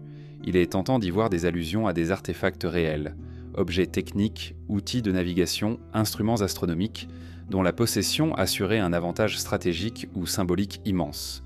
Les dieux dans ce contexte seraient les figures mythiques des gardiens originels. La structure même des temples sumériens renforce cette idée de secret. Certains espaces, accessibles uniquement aux prêtres, étaient isolés, clos et parfois protégés par des rituels d'entrée. On y conservait les objets sacrés, mais peut-être aussi des archives et des instruments dont la fonction n'était connue que d'un petit nombre. Ces pièces ne servaient pas seulement au culte, elles pouvaient être les chambres fortes d'un savoir accumulé sur des générations. L'exclusivité du savoir n'est pas seulement une stratégie de pouvoir, c'est aussi un moyen de le préserver. Dans un monde fragile, où les guerres et les catastrophes pouvaient effacer une cité en quelques jours, concentrer le savoir dans un cercle restreint pouvait paraître plus sûr. Mais cette stratégie a un prix. Si la lignée des gardiens venait à disparaître, l'ensemble du savoir pouvait s'éteindre avec elle. Peut-être est-ce ce qui est arrivé à certains fragments d'héritage antérieurs à Sumer. Ce qui rend cette hypothèse plausible, ce sont les ruptures visibles dans les histoires sumériennes. On voit apparaître soudainement des innovations, techniques, administratives, culturelles, puis leur perfectionnement s'arrête, comme si la source s'était tarie. Parfois, une technique est oubliée pendant des siècles avant de réapparaître ailleurs. Ce rythme irrégulier pourrait refléter non pas un progrès linéaire, mais des ouvertures et des fermetures du coffre invisible, gardé par ces dépositaires du savoir. Dans les vestiges écrits, il reste des listes, des inventaires de pierres, de métaux, de plantes, où certains noms échappent encore à toute traduction. Peut-être ces mots désignaient-ils des matériaux ou des objets particuliers, connus seulement d'un cercle restreint. Si c'est le cas, alors chaque mot non traduit est une serrure dont nous avons perdu la clé, un fragment de ce savoir interdit que les gardiens de Sumer protégeaient jalousement. Les gardiens d'un savoir interdit, qu'ils aient été réels ou simplement mythifiés, incarnent une idée universelle, celle qu'il existe des connaissances de trop précieuses ou trop dangereuses maintenant pour être laissées aux uns à être laissées au hasard. Dans la poussière des tablettes brisées, derrière les hymnes aux dieux, il est possible que subsistent encore les empreintes discrètes de ces mains qui, il y a 5000 ans, portèrent la mémoire d'un monde plus ancien, et qui ont choisi de la sceller pour qu'elle survive, même au prix de l'oubli. Sous la surface des récits sumériens, derrière les temples, les lois et les tablettes, affleure parfois quelque chose qui semble étranger à l'expérience humaine commune. Des détails qui ne s'expliquent pas aisément par l'observation quotidienne, des gestes ou des idées qui paraissent disproportionnés par rapport aux besoins d'une société agraire naissante, comme si un savoir d'origine extérieure, non pas au sens géographique mais au sens ontologique, avait pénétré dans le tissu de cette civilisation. Les mythes sumériens abondent en figures qui ne sont ni hommes ni dieux au sens ordinaire. Les Apkallus, par exemple, ces sages semi-divins, souvent représentés comme des hommes poissons ou des êtres ailés, enseignent aux humains les arts, la construction, l'agriculture et la gestion des eaux. Ils apparaissent dans les récits comme déjà détenteurs d'un savoir complet, qu'ils transmettent sans tâtonnement ni erreur. Leur apparence hybride pourrait être purement symbolique, mais elle traduit aussi l'idée qu'ils ne sont pas issus de la même condition que les hommes. Dans les représentations gravées, certains de ces Apkallus tiennent dans leurs mains des objets dont la fonction est énigmatique, des sacs aux formes régulières, des cônes, des instruments semblant mesurés ou purifiés. Ces objets se répètent d'un site à l'autre, parfois dans des régions très éloignées. L'étrange est que l'on retrouve des motifs similaires dans des cultures qui n'avaient, selon l'histoire officielle, aucun contact direct avec Sumer. Faut-il y voir un archétype universel ou la trace diffuse d'un souvenir commun ? La précision astronomique de certains textes sumériens a également conduit à s'interroger sur l'origine de ces connaissances. Le cycle des planètes, les éclipses, la durée de certaines périodes lunaires et solaires sont décrits avec une justesse qui suppose une accumulation de données sur plusieurs siècles. Mais si ces observations ont été héritées de sources plus anciennes encore, il est possible qu'elles proviennent d'un peuple disparu ou, dans une interprétation plus audacieuse, d'une intelligence qui n'était pas humaine au sens où nous l'entendons. Les tablettes décrivent parfois des dieux qui viennent du ciel, séjournent sur terre, puis repartent. Dans le langage du mythe, ces déplacements prennent la forme de voyages célestes, de chars volants ou de portes ouvrant sur d'autres mondes. Si l'on met de côté l'aspect littéral, il reste l'idée d'un contact avec une altérité radicale, porteuse d'un savoir que les humains n'avaient pas encore atteint par eux-mêmes. Ce savoir, en se mélangeant aux traditions locales, aurait pu façonner certaines des structures mentales et matérielles de Sumer. Certains spécialistes des mythes comparent ces récits à ceux d'autres continents. Les figures instructrices, mi-humaines, mi-autres, se retrouvent en Égypte, en Amérique précolombienne, en Asie. Dans chaque cas, elles apportent un ensemble de techniques et de connaissances déjà abouties. Ce parallèle ne prouve rien, mais il renforce l'hypothèse que les cultures humaines gardent, dans leur mythe fondateur, la mémoire d'un contact ou d'une transmission qui dépasse leur capacité initiale. Dans l'iconographie sumérienne, on observe aussi une fascination pour les étoiles et les cieux. Certaines gravures semblent représenter le système solaire, avec le Soleil au centre et des corps orbitant autour. Ces images peuvent être interprétées comme symboliques, mais la régularité de leurs proportions intrigue. Si elles codent réellement une connaissance astronomique, alors la question de leur origine se pose avec plus d'acuité. Ce type de savoir exige des générations d'observations ou l'accès à des informations que l'œil nu ne peut pas toujours confirmer. La médecine et la botanique sumérienne présentent elles aussi des zones d'ombre. Des tablettes décrivent des traitements complexes, mêlant plantes locales et ingrédients exotiques. Certains procédés de préparation impliquent des séquences précises de cuisson, de filtration ou de mélange qui rappellent qu'en peu des méthodes de chimie avancées. Si ces recettes sont héritées, elles pourraient en provenir d'une tradition scientifique plus ancienne, absorbée par Sumer et en partie voilée sous le langage du rituel. Il est également frappant de constater que certains nombres reviennent avec insistance dans les textes et les mesures sumériennes, 60, 360, 12. Ces nombres ne sont pas seulement pratiques pour le calcul, ils possèdent une signification cosmologique. Leur emploi systématique dans les systèmes de mesure, les calendriers et les rites pourrait refléter une conception mathématique du monde transmise par une source ancienne. Dans certaines traditions, ces nombres sont associés à l'harmonie du cosmos, comme si le monde avait été conçu selon un plan mesurable.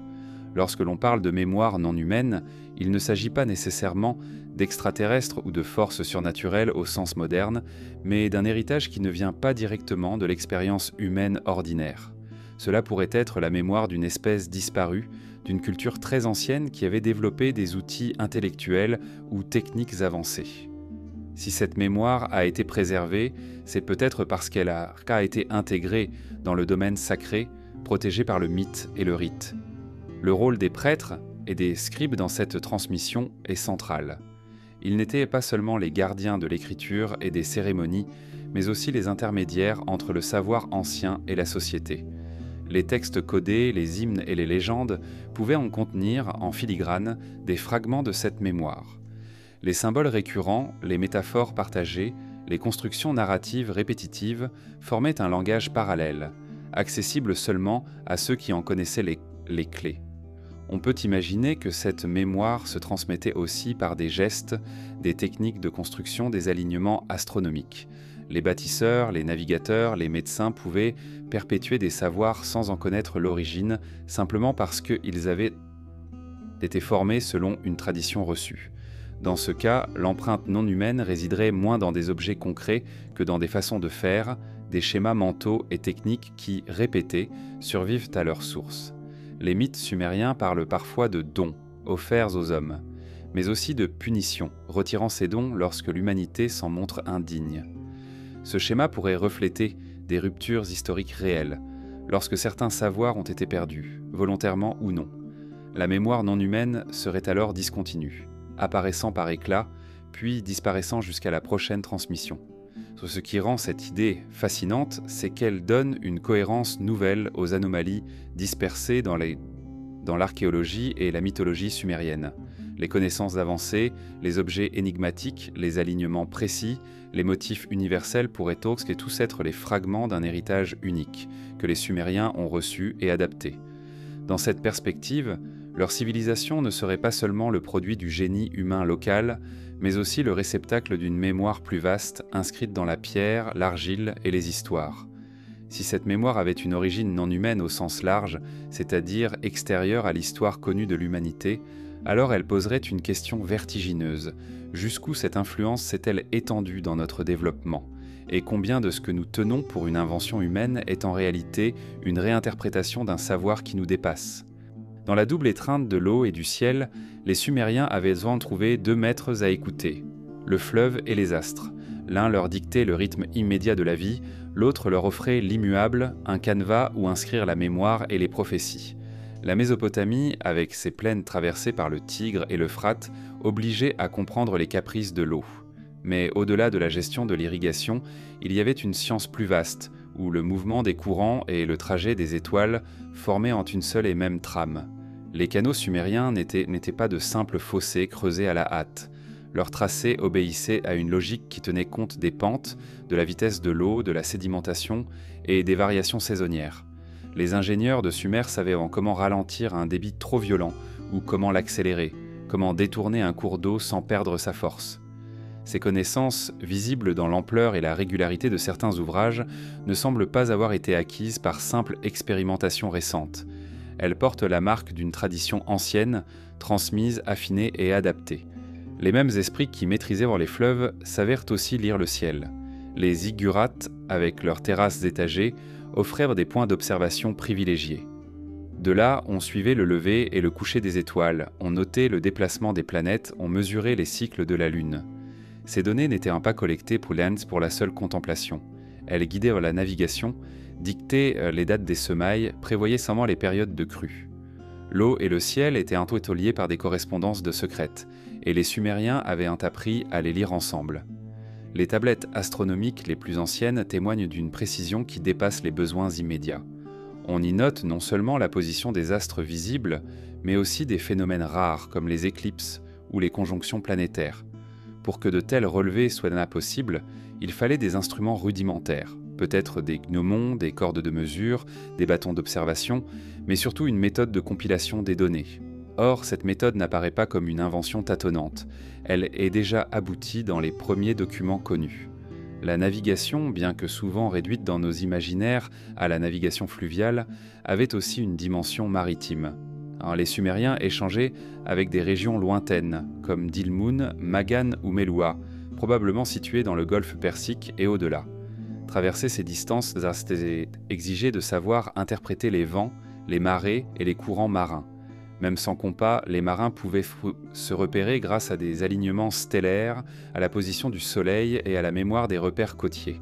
Ce savoir nautique, intimement lié à l'astronomie, avait toutes les caractéristiques d'un art ancien. Il est possible que les Sumériens aient hérité d'une tradition de navigation plus vaste, antérieure à leur installation en Mésopotamie. Les récits mythologiques évoquent parfois des voyages malédicents maritimes vers des terres où le soleil se couche ou des îles des métaux précieux. Dans ces histoires, le trajet est décrit avec des étapes et des durées qui pourraient correspondre à des distances réelles. Si ces voyages étaient inspirés de souvenirs authentiques, alors la science des courants et des étoiles avait déjà été perfectionnée avant l'essor de Sumer.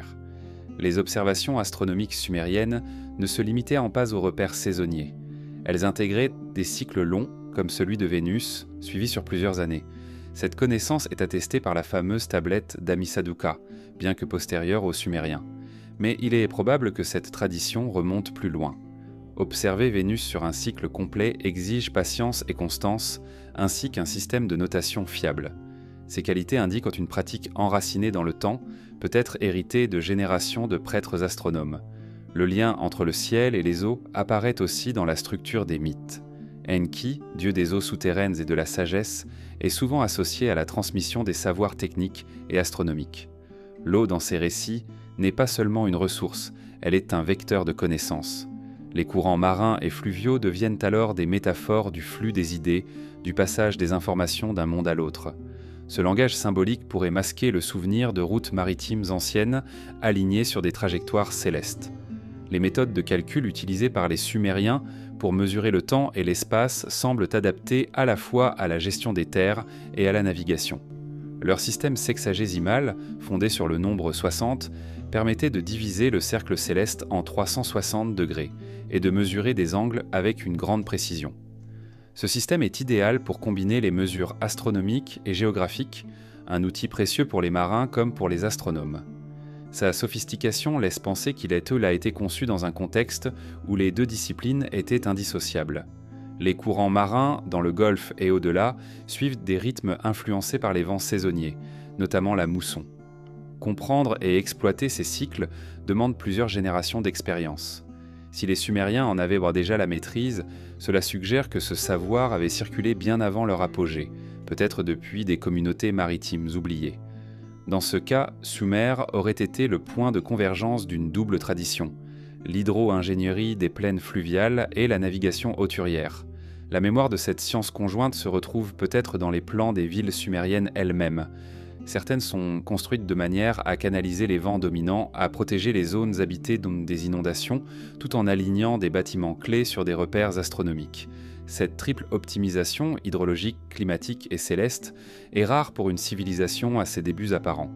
Elle suppose une pensée intégrée, où la maîtrise de l'eau et celle du ciel sont deux aspects d'un même art. il est pas possible que cet art ait eu aussi une dimension rituelle. Les processions religieuses Bolesno pouvaient en suivre des parcours alignés sur les levées ou couchers d'étoiles spécifiques en longeant ou en franchissant des canaux. Les rites saisonniers, comme les fêtes liées aux semailles ou aux moissons, coïncidaient souvent avec des événements astronomiques. Dans ces moments, le ciel et l'eau se répondaient et la cité entière se plaçait symboliquement dans l'axe du monde. Les artefacts liés à cette science sont rares et souvent difficiles à identifier.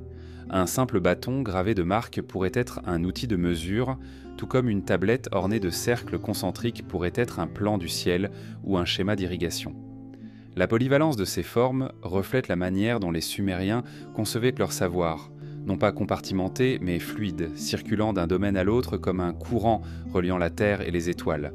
Ce qui frappe dans cette science des courants et des étoiles, c'est qu'elle ne montre pas de phase d'apprentissage visible dans les archives. Elle apparaît, dès que nous pouvons la saisir, déjà aboutie, prête à l'emploi.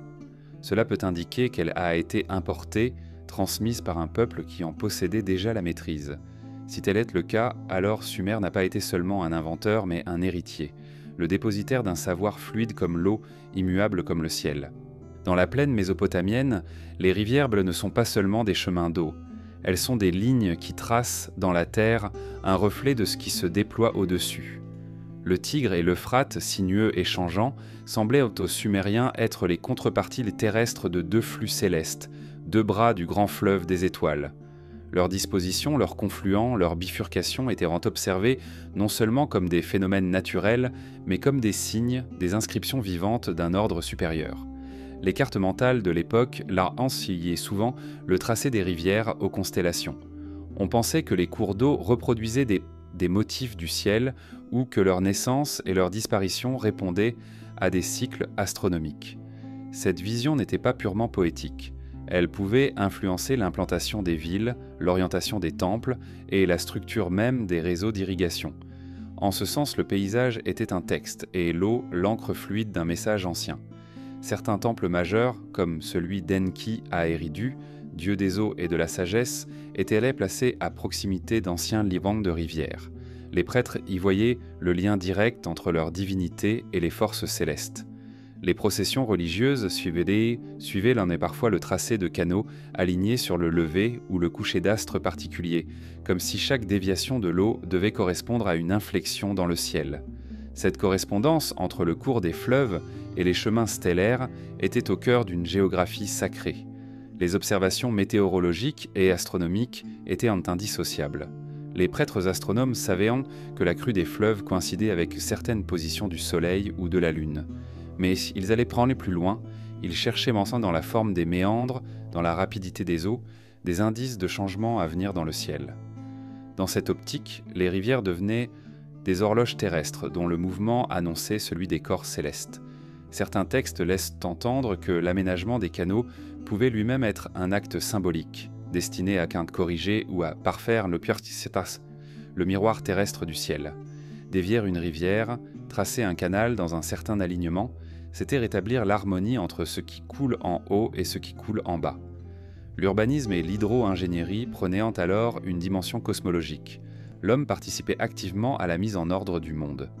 Les ziggurats, avec leurs terrasses superposées, étaient parfois associés à des bassins et à des réseaux d'eau, créant un microcosme où le ciel et la terre se rencontraient.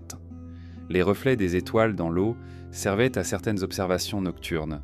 L'astronome pouvait y lire les constellations comme dans un livre ouvert, la surface tranquille remplaçant le vaste ciel. Cette technique permettait de repérer des astres faibles ou de suivre des mouvements subtils, et elle renforçait le lien symbolique entre l'élément aquatique et la voûte céleste.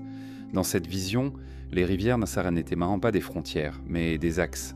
Elles guidaient les routes commerciales, les lignes de communication, et elles orientaient la disposition des quartiers.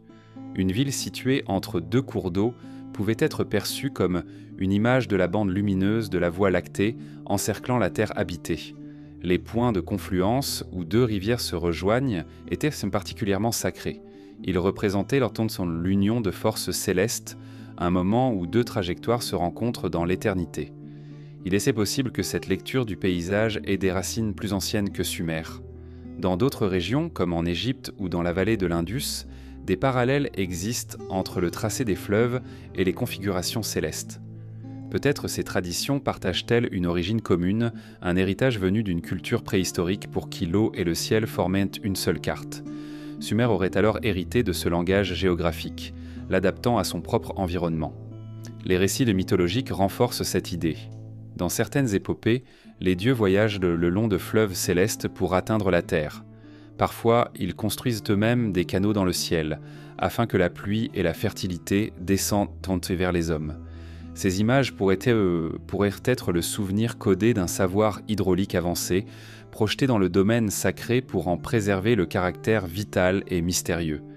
Il existe aussi un aspect pratique dans cette correspondance.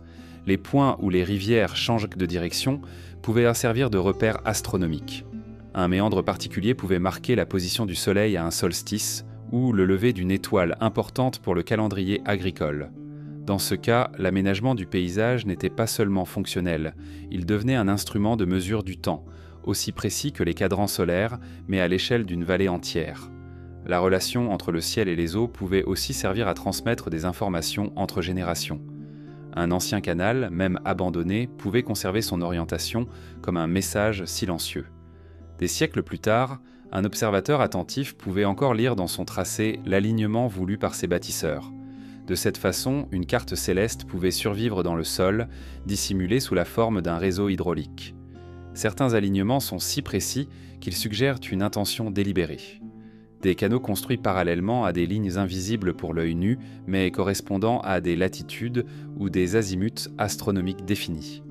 Si ces travaux étaient réellement guidés par de telles considérations, ils témoignent d'un degré de maîtrise qui dépasse la simple adaptation au terrain. C'est comme si les bâtisseurs avaient cherché à inscrire un plan céleste dans la chair même de la Terre. Cette manière de penser en termes de correspondance reflète une vision du monde où tout est relié. Les crues, les saisons, les fêtes religieuses, les déplacements des troupeaux, les cycles de plantation. Tout suivait un rythme dicté par la double horloge du ciel et des eaux. Le fleuve devenait le bras visible d'un courant invisible, et comprendre l'un permettait de prévoir l'autre. Dans cette conception, l'homme n'est pas maître des éléments. Il en est l'interprète et le gardien. Si cette science de la correspondance entre rivières et cieux était héritée d'une époque plus ancienne, alors Sumer en serait le conservatoire autant que le prolongement. Les fleuves mésopotamiens, façonnés par les crues et les sécheresses, auraient en offert le canevas parfait pour continuer à écrire ce langage ancien. Mais les codes, peu à peu, ont pu se perdre, et ce qui n'était au départ qu'une copie fidèle d'un modèle céleste est devenu une simple habitude, vidée de son sens premier. Aujourd'hui, en observant depuis le ciel les vestiges des canaux antiques, on devine parfois des géométries qui ne peuvent être le fruit du hasard. Ces formes, invisibles depuis le sol, se révèlent comme des constellations tracées dans l'argile.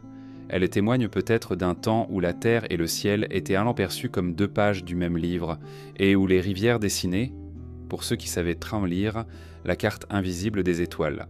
Il existe, sous la poussière et les couches d'argile accumulées, des cités que nul ne foule plus depuis des millénaires. Elles ne sont pas seulement oubliées, elles ont été effacées. De certaines, nous ne connaissons que le nom, transmis par une liste royale ou un fragment de poème. D'autres n'ont même pas laissé cette trace fragile. Pourtant, leur existence se devine, comme une ombre portée sur l'histoire visible de Sumer. Dans la tradition mésopotamienne, la liste des rois antédiluviens évoque des villes qui auraient prospéré avant le grand déluge. Shuruppak, Bat Tibira, Larak, Zimbir, certaines de ces cités ont été retrouvées, d'autres restent introuvables.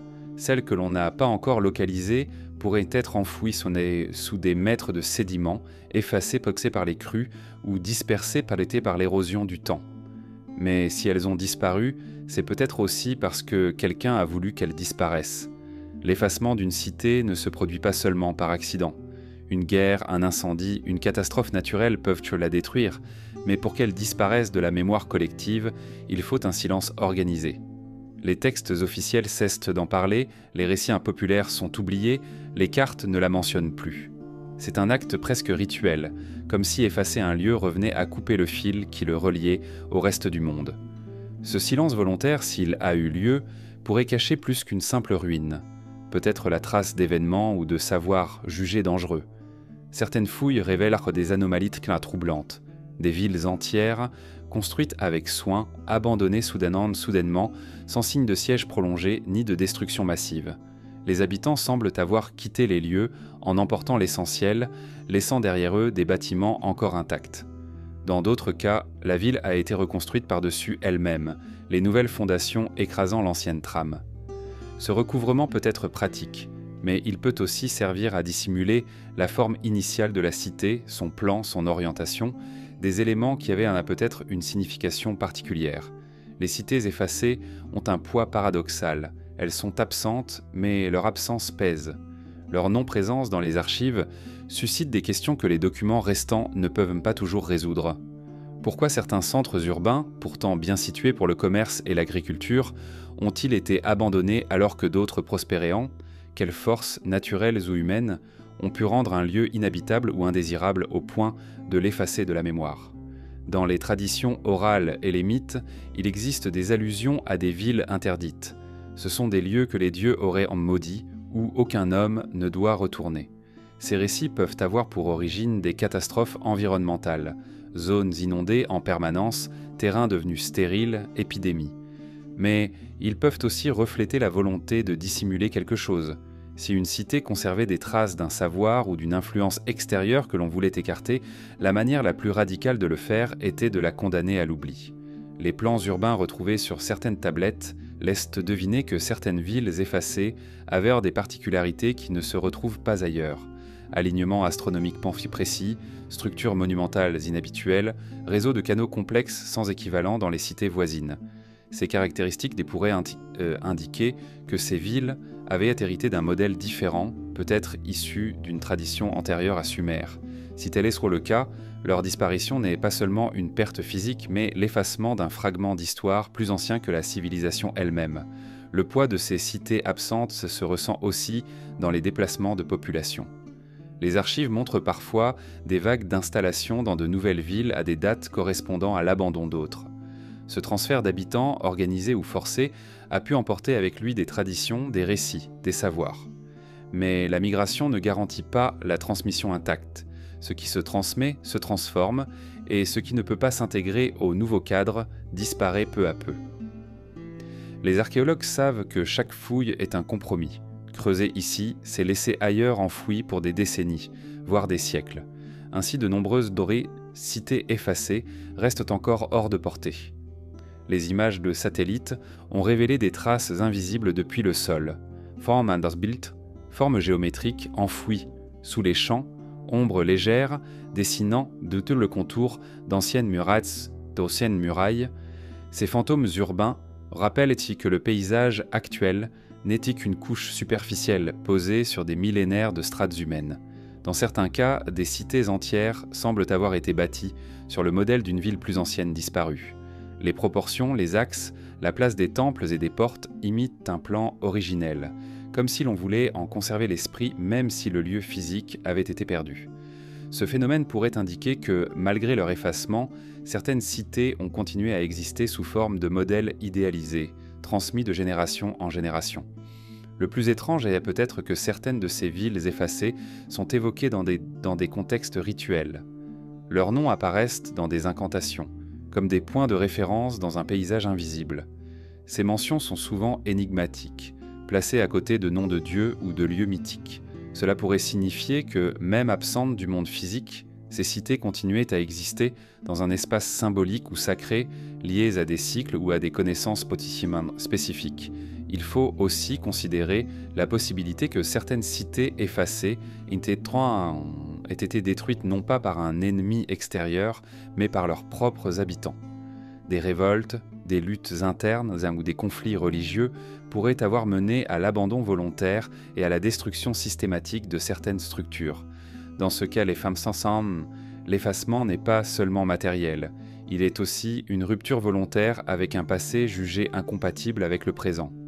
Le poids de ces absences se mesure dans la manière dont elles obligent à combler les vides avec des hypothèses. Pour chaque cité effacée que l'on découvre, il en reste peut-être 10 que l'on ne retrouvera jamais. Et pour chacune, il est possible qu'elle ait porté un morceau d'un savoir ancien, un écho d'une civilisation antérieure. Dans cette perspective, Sumer n'est pas seulement l'héritier des villes visibles, mais aussi le produit des disparitions. de ce qui a été caché, oublié ou volontairement supprimé. Ainsi, chaque brique retrouvée dans le désert porte aussi le poids de celles qui ne seront jamais retrouvées. Et chaque nom gravé dans l'argile est accompagné de milliers d'autres qui se sont effacés avant d'atteindre nos mains. Le silence des cités effacées résonne encore, discret mais insistant, rappelant que l'histoire de Sumer n'est peut-être que la partie visible d'un continent englouti. La Mésopotamie est une terre de boue et d'argile. Là où la pierre est rare, tout naît de ce matériau malléable. Maisons, temples, murailles, même les tablettes sur lesquelles l'histoire s'écrit. Et pourtant, au milieu de cette matière humble et fragile, on découvre parfois des formes si précises, des alignements si parfaits, que leur existence semble défier les limites imposées par un matériau si instable. C'est dans ces symétries improbables que se cache peut-être un fragment d'un savoir ancien. Les villes sumériennes, vues du ciel ou reconstruites sur plan, révèlent parfois une organisation géométrique rigoureuse. Des axes se répondent, des angles droits s'étirent sur des centaines de mètres, des proportions se répètent d'un quartier à l'autre. Rien n'empêcherait ces formes de se déformer avec le temps, car la boue sèche se fissure, s'affaisse et les crues redessinent les sols. Pourtant, certaines de ces structures conservent une régularité qui semble avoir résisté à des siècles d'usage. La difficulté technique est immense. Construire un mur droit en briques crues, ça n'était pas compliqué. Maintenir cette rectitude dans l'ensemble d'un plan urbain sur des surfaces vastes exige un contrôle des mesures et des angles d'une précision rare. Les Sumériens employaient pas probablement des cordes, des jalons, des outils simples, mais leur capacité à produire des tracés parfaitement symétriques suggère un savoir géométrique plus développé qu'on ne le croit. Ce savoir n'apparaît pas progressivement. Il est déjà maîtrisé dans les plus anciennes implantations. Dans certains temples, on observe des symétries intérieures qui ne semblent pas dictées par la seule fonctionnalité. Les colonnes, les espaces entre les murs, les portes s'alignent selon des rapports de distance identiques. Ces rapports se retrouvent dans la disposition des cours et des terrasses, comme si un module invisible avait guidé la construction. Cette rigueur pourrait être d'origine religieuse, une façon de refléter l'ordre cosmique, mais elle implique aussi une maîtrise technique et mathématique certaine. Plus surprenante encore, certaines de ces symétries sont orientées selon des directions astronomiques précises. Les diagonales de certaines cours pointent vers des levées ou couchers d'étoiles spécifiques, ou vers les positions du Soleil au solstice. Cela signifie que l'architecte travaillait non seulement avec des mesures terrestres, mais aussi avec une carte céleste intégrée au plan. Cette combinaison de géométrie et d'astronomie laisse penser à un héritage conceptuel complexe, possiblement issu d'une tradition plus ancienne. La boue, pourtant, n'est pas un matériau idéal pour de telles ambitions. Elle se déforme avec l'humidité, elle s'effrite sous la pluie, elle s'écroule sous le poids du temps. Comment expliquer alors la longévité de certaines structures dont les proportions peuvent encore être relevées avec précision des millénaires plus tard ? Peut-être que le secret résidait dans une technique particulière de fondation, ou dans le choix des emplacements profitant de sols stables ou légèrement surélevés. Ces choix techniques, répétés avec constance, témoignent d'une compréhension fine des contraintes du matériau. Dans certains sites, les fouilles ont révélé des couches superposées de construction, chacune reprenant le plan de la précédente avec une fidélité presque absolue. C'est comme si, malgré les destructions ou les reconstructions nécessaires, l'on tenait à préserver l'empreinte exacte de l'original.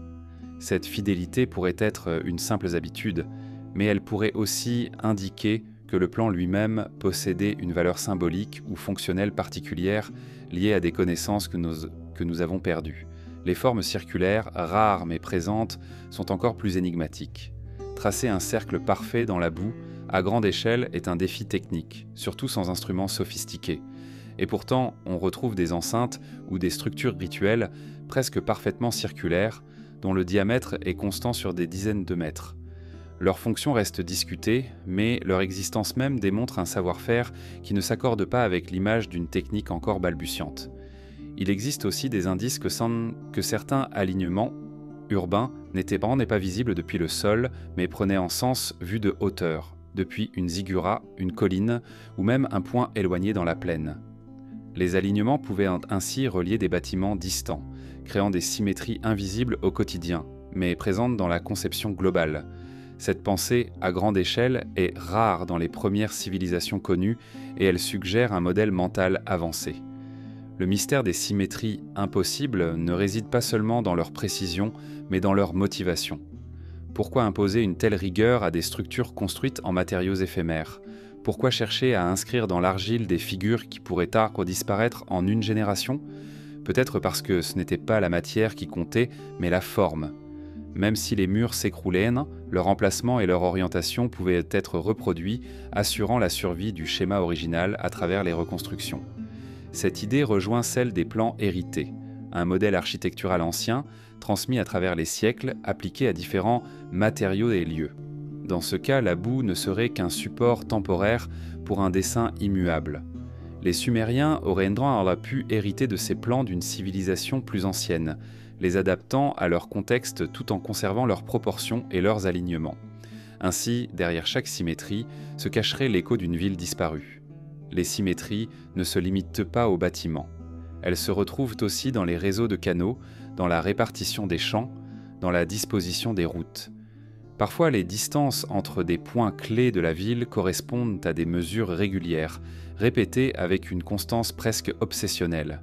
Ces régularités pourraient sans être pratiques, facilitant la gestion des terrains et des flux, mais elles peuvent aussi refléter un système de mesures standardisé, peut-être hérité d'un contexte plus vaste que la seule Mésopotamie. Certaines inscriptions font allusion à des mesures des anciens, un ensemble de longueurs et de rapports utilisés par les bâtisseurs et les arpenteurs. Si ces mesures provenaient d'une époque antérieure à Sumer, elles pourraient expliquer la persistance de certaines proportions dans des contextes très différents. Ce système appliqué à la boue comme à la pierre aurait servi de fil conducteur invisible reliant les villes entre elles.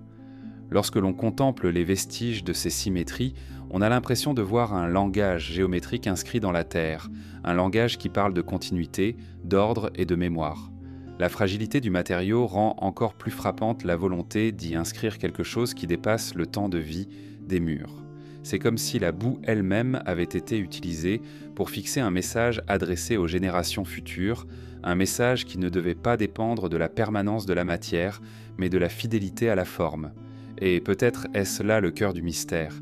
Les symétries impossibles dans la boue sont moins une prouesse technique qu'un acte de préservation d'un ordre ancien. Elles portent la marque d'une mémoire qui se moque des matériaux et des époques, une mémoire qui se transmet non pas par les objets, mais par la répétition patiente d'un dessin invisible, comme une incantation tracée à même la terre.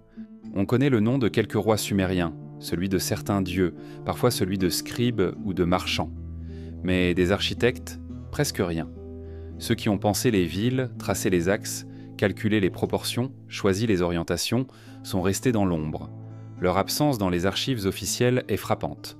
Pourtant, chaque brique posée avec méthode, chaque temple aligné sur une étoile, chaque canal suivant une pente parfaite porte la marque d'un esprit organisateur.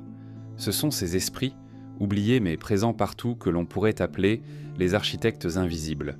Leur œuvre se devine dans la cohérence des villes. Ur, Uruk, Eridu, chacune possède son caractère, mais toutes montrent un équilibre entre le fonctionnel et le symbolique.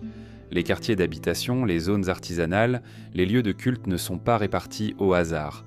Ils répondent à une logique qui dépasse la simple adaptation au terrain.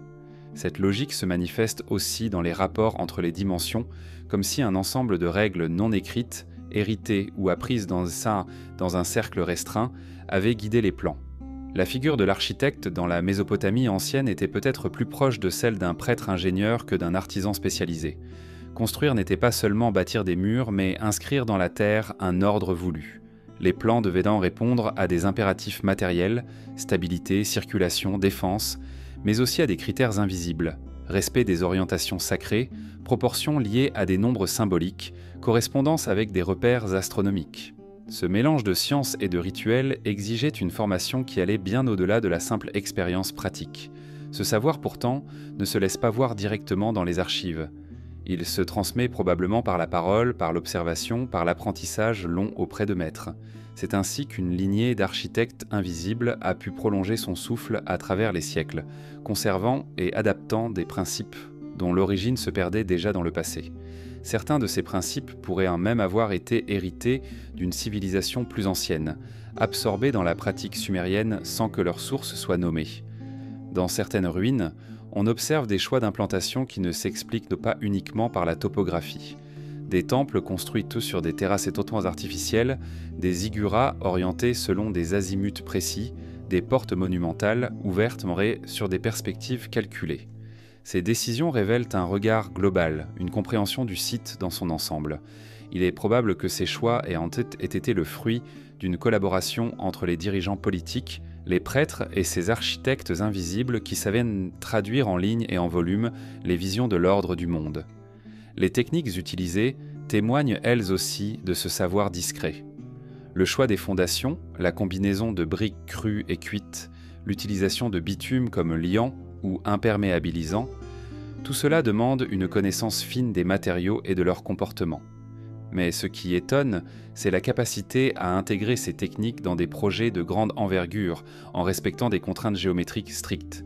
L'architecte invisible savait marier la matière brute au concept abstrait, comme s'il travaillait à la fois avec ses mains et avec des plans tracés dans une autre dimension. Le souffle perdu de ses maîtres se ressent surtout dans la constance avec laquelle certains motifs et proportions se retrouvent à travers le temps et l'espace. Un module de mesure, une largeur de rue, un rapport entre hauteur et base se répètent dans des villes éloignées les unes des autres, parfois séparées par plusieurs siècles. Ce n'est pas le fruit du hasard, c'est la signature invisible d'une tradition architecturale. Une tradition qui, pour survivre, devait être portée par des individus capables de transmettre à la fois la technique et le sens profond de ses choix. Il est tentant d'imaginer que ces architectes formaient une sorte de confrérie, un réseau discret qui traversait les générations. Ils pouvaient être liés au temple où se concentrait le savoir et l'enseignement, ou attachés aux cours royales chargées de réaliser les grands projets. Leur formation aurait inclus l'arpentage, la géométrie, la gestion des matériaux, mais aussi la connaissance des rites et des calendriers. Chaque bâtiment devenait alors une intersection entre le monde visible et un ordre invisible, une traduction en argile et en bois d'une structure idéale. Les traces de cette intention se retrouvent dans des détails apparemment insignifiants. La manière dont une rue se courbe pour aligner la vue sur un temple lointain, la disposition de puits d'aération dans une cour, la hauteur calculée d'un mur pour projeter une ombre précise à un moment donné de l'année. Ces gestes ne sont pas improvisés. Ils sont le résultat d'une pensée qui relie l'usage quotidien au langage caché des formes et des lumières. La disparition de ces architectes des archives écrites pourrait être volontaire. Leur rôle, peut-être, n'était pas de se mettre en avant, mais de servir une vision collective. Le savoir qu'ils détenaient pouvait être perçu comme appartenant à la cité, non à l'individu. Ou bien leur invisibilité pouvait être une protection. En effaçant les noms, on protégeait la lignée du savoir contre les aléas politiques et les ambitions personnelles. Ce silence autour de leur identité a cependant eu un prix. Avec le temps, leurs secrets se sont éparpillés, dilués dans les reconstructions successives. Certains vestiges laissent entrevoir un niveau de planification si avancé qu'il est difficile de l'attribuer à un développement local isolé. Des alignements urbains qui coïncident avec des phénomènes astronomiques rares, des proportions qui répondent à des rapports mathématiques complexes, des plans qui optimisent la circulation de l'air et de la lumière naturelle. Tout cela pourrait indiquer que les architectes invisibles avaient accès à un corpus de connaissances ancien, peut-être venu d'une époque où l'observation des cycles naturels et la maîtrise des matériaux étaient déjà poussés très loin. Leur souffle, aujourd'hui, ne nous parvient plus que par l'empreinte de leurs œuvres dans le sol. Chaque fois qu'un archéologue redécouvre le tracé d'une rue parfaitement rectiligne, l'orientation calculée d'un sanctuaire ou la symétrie exacte d'une place publique, c'est la voix muette de ces bâtisseurs qui remonte à la surface. Une voix qui ne raconte pas son propre nom, mais qui transmet encore à travers la matière un ordre précis, comme une partition dont il nous manque les notes. Peut-être que ces architectes invisibles n'étaient pas seulement les héritiers d'un savoir technique, mais aussi d'une mémoire bien plus ancienne, issue d'une civilisation perdue dont ils perpétuaient inconsciemment les modèles. En reproduisant des schémas, des alignements, des rapports, ils prolongeaient le souffle d'un monde disparu. Et lorsque ce souffle s'est éteint, remplacé par d'autres méthodes, d'autres priorités, ce n'est pas seulement une technique qui a été perdue, c'est une manière de penser l'espace, de relier la ville à l'univers. Ce qui subsiste aujourd'hui de ce souffle perdu est fragile, fragmentaire, mais toujours présent dans la texture même des ruines. On ne peut plus nommer ceux qui l'ont porté, Mais en marchant sur les anciennes rues de Ur ou d'Uruk, on suit encore sans le savoir les lignes tracées par leurs mains, les lignes qui reliaient à la terre, les étoiles et l'idée invisible d'un ordre venu de loin.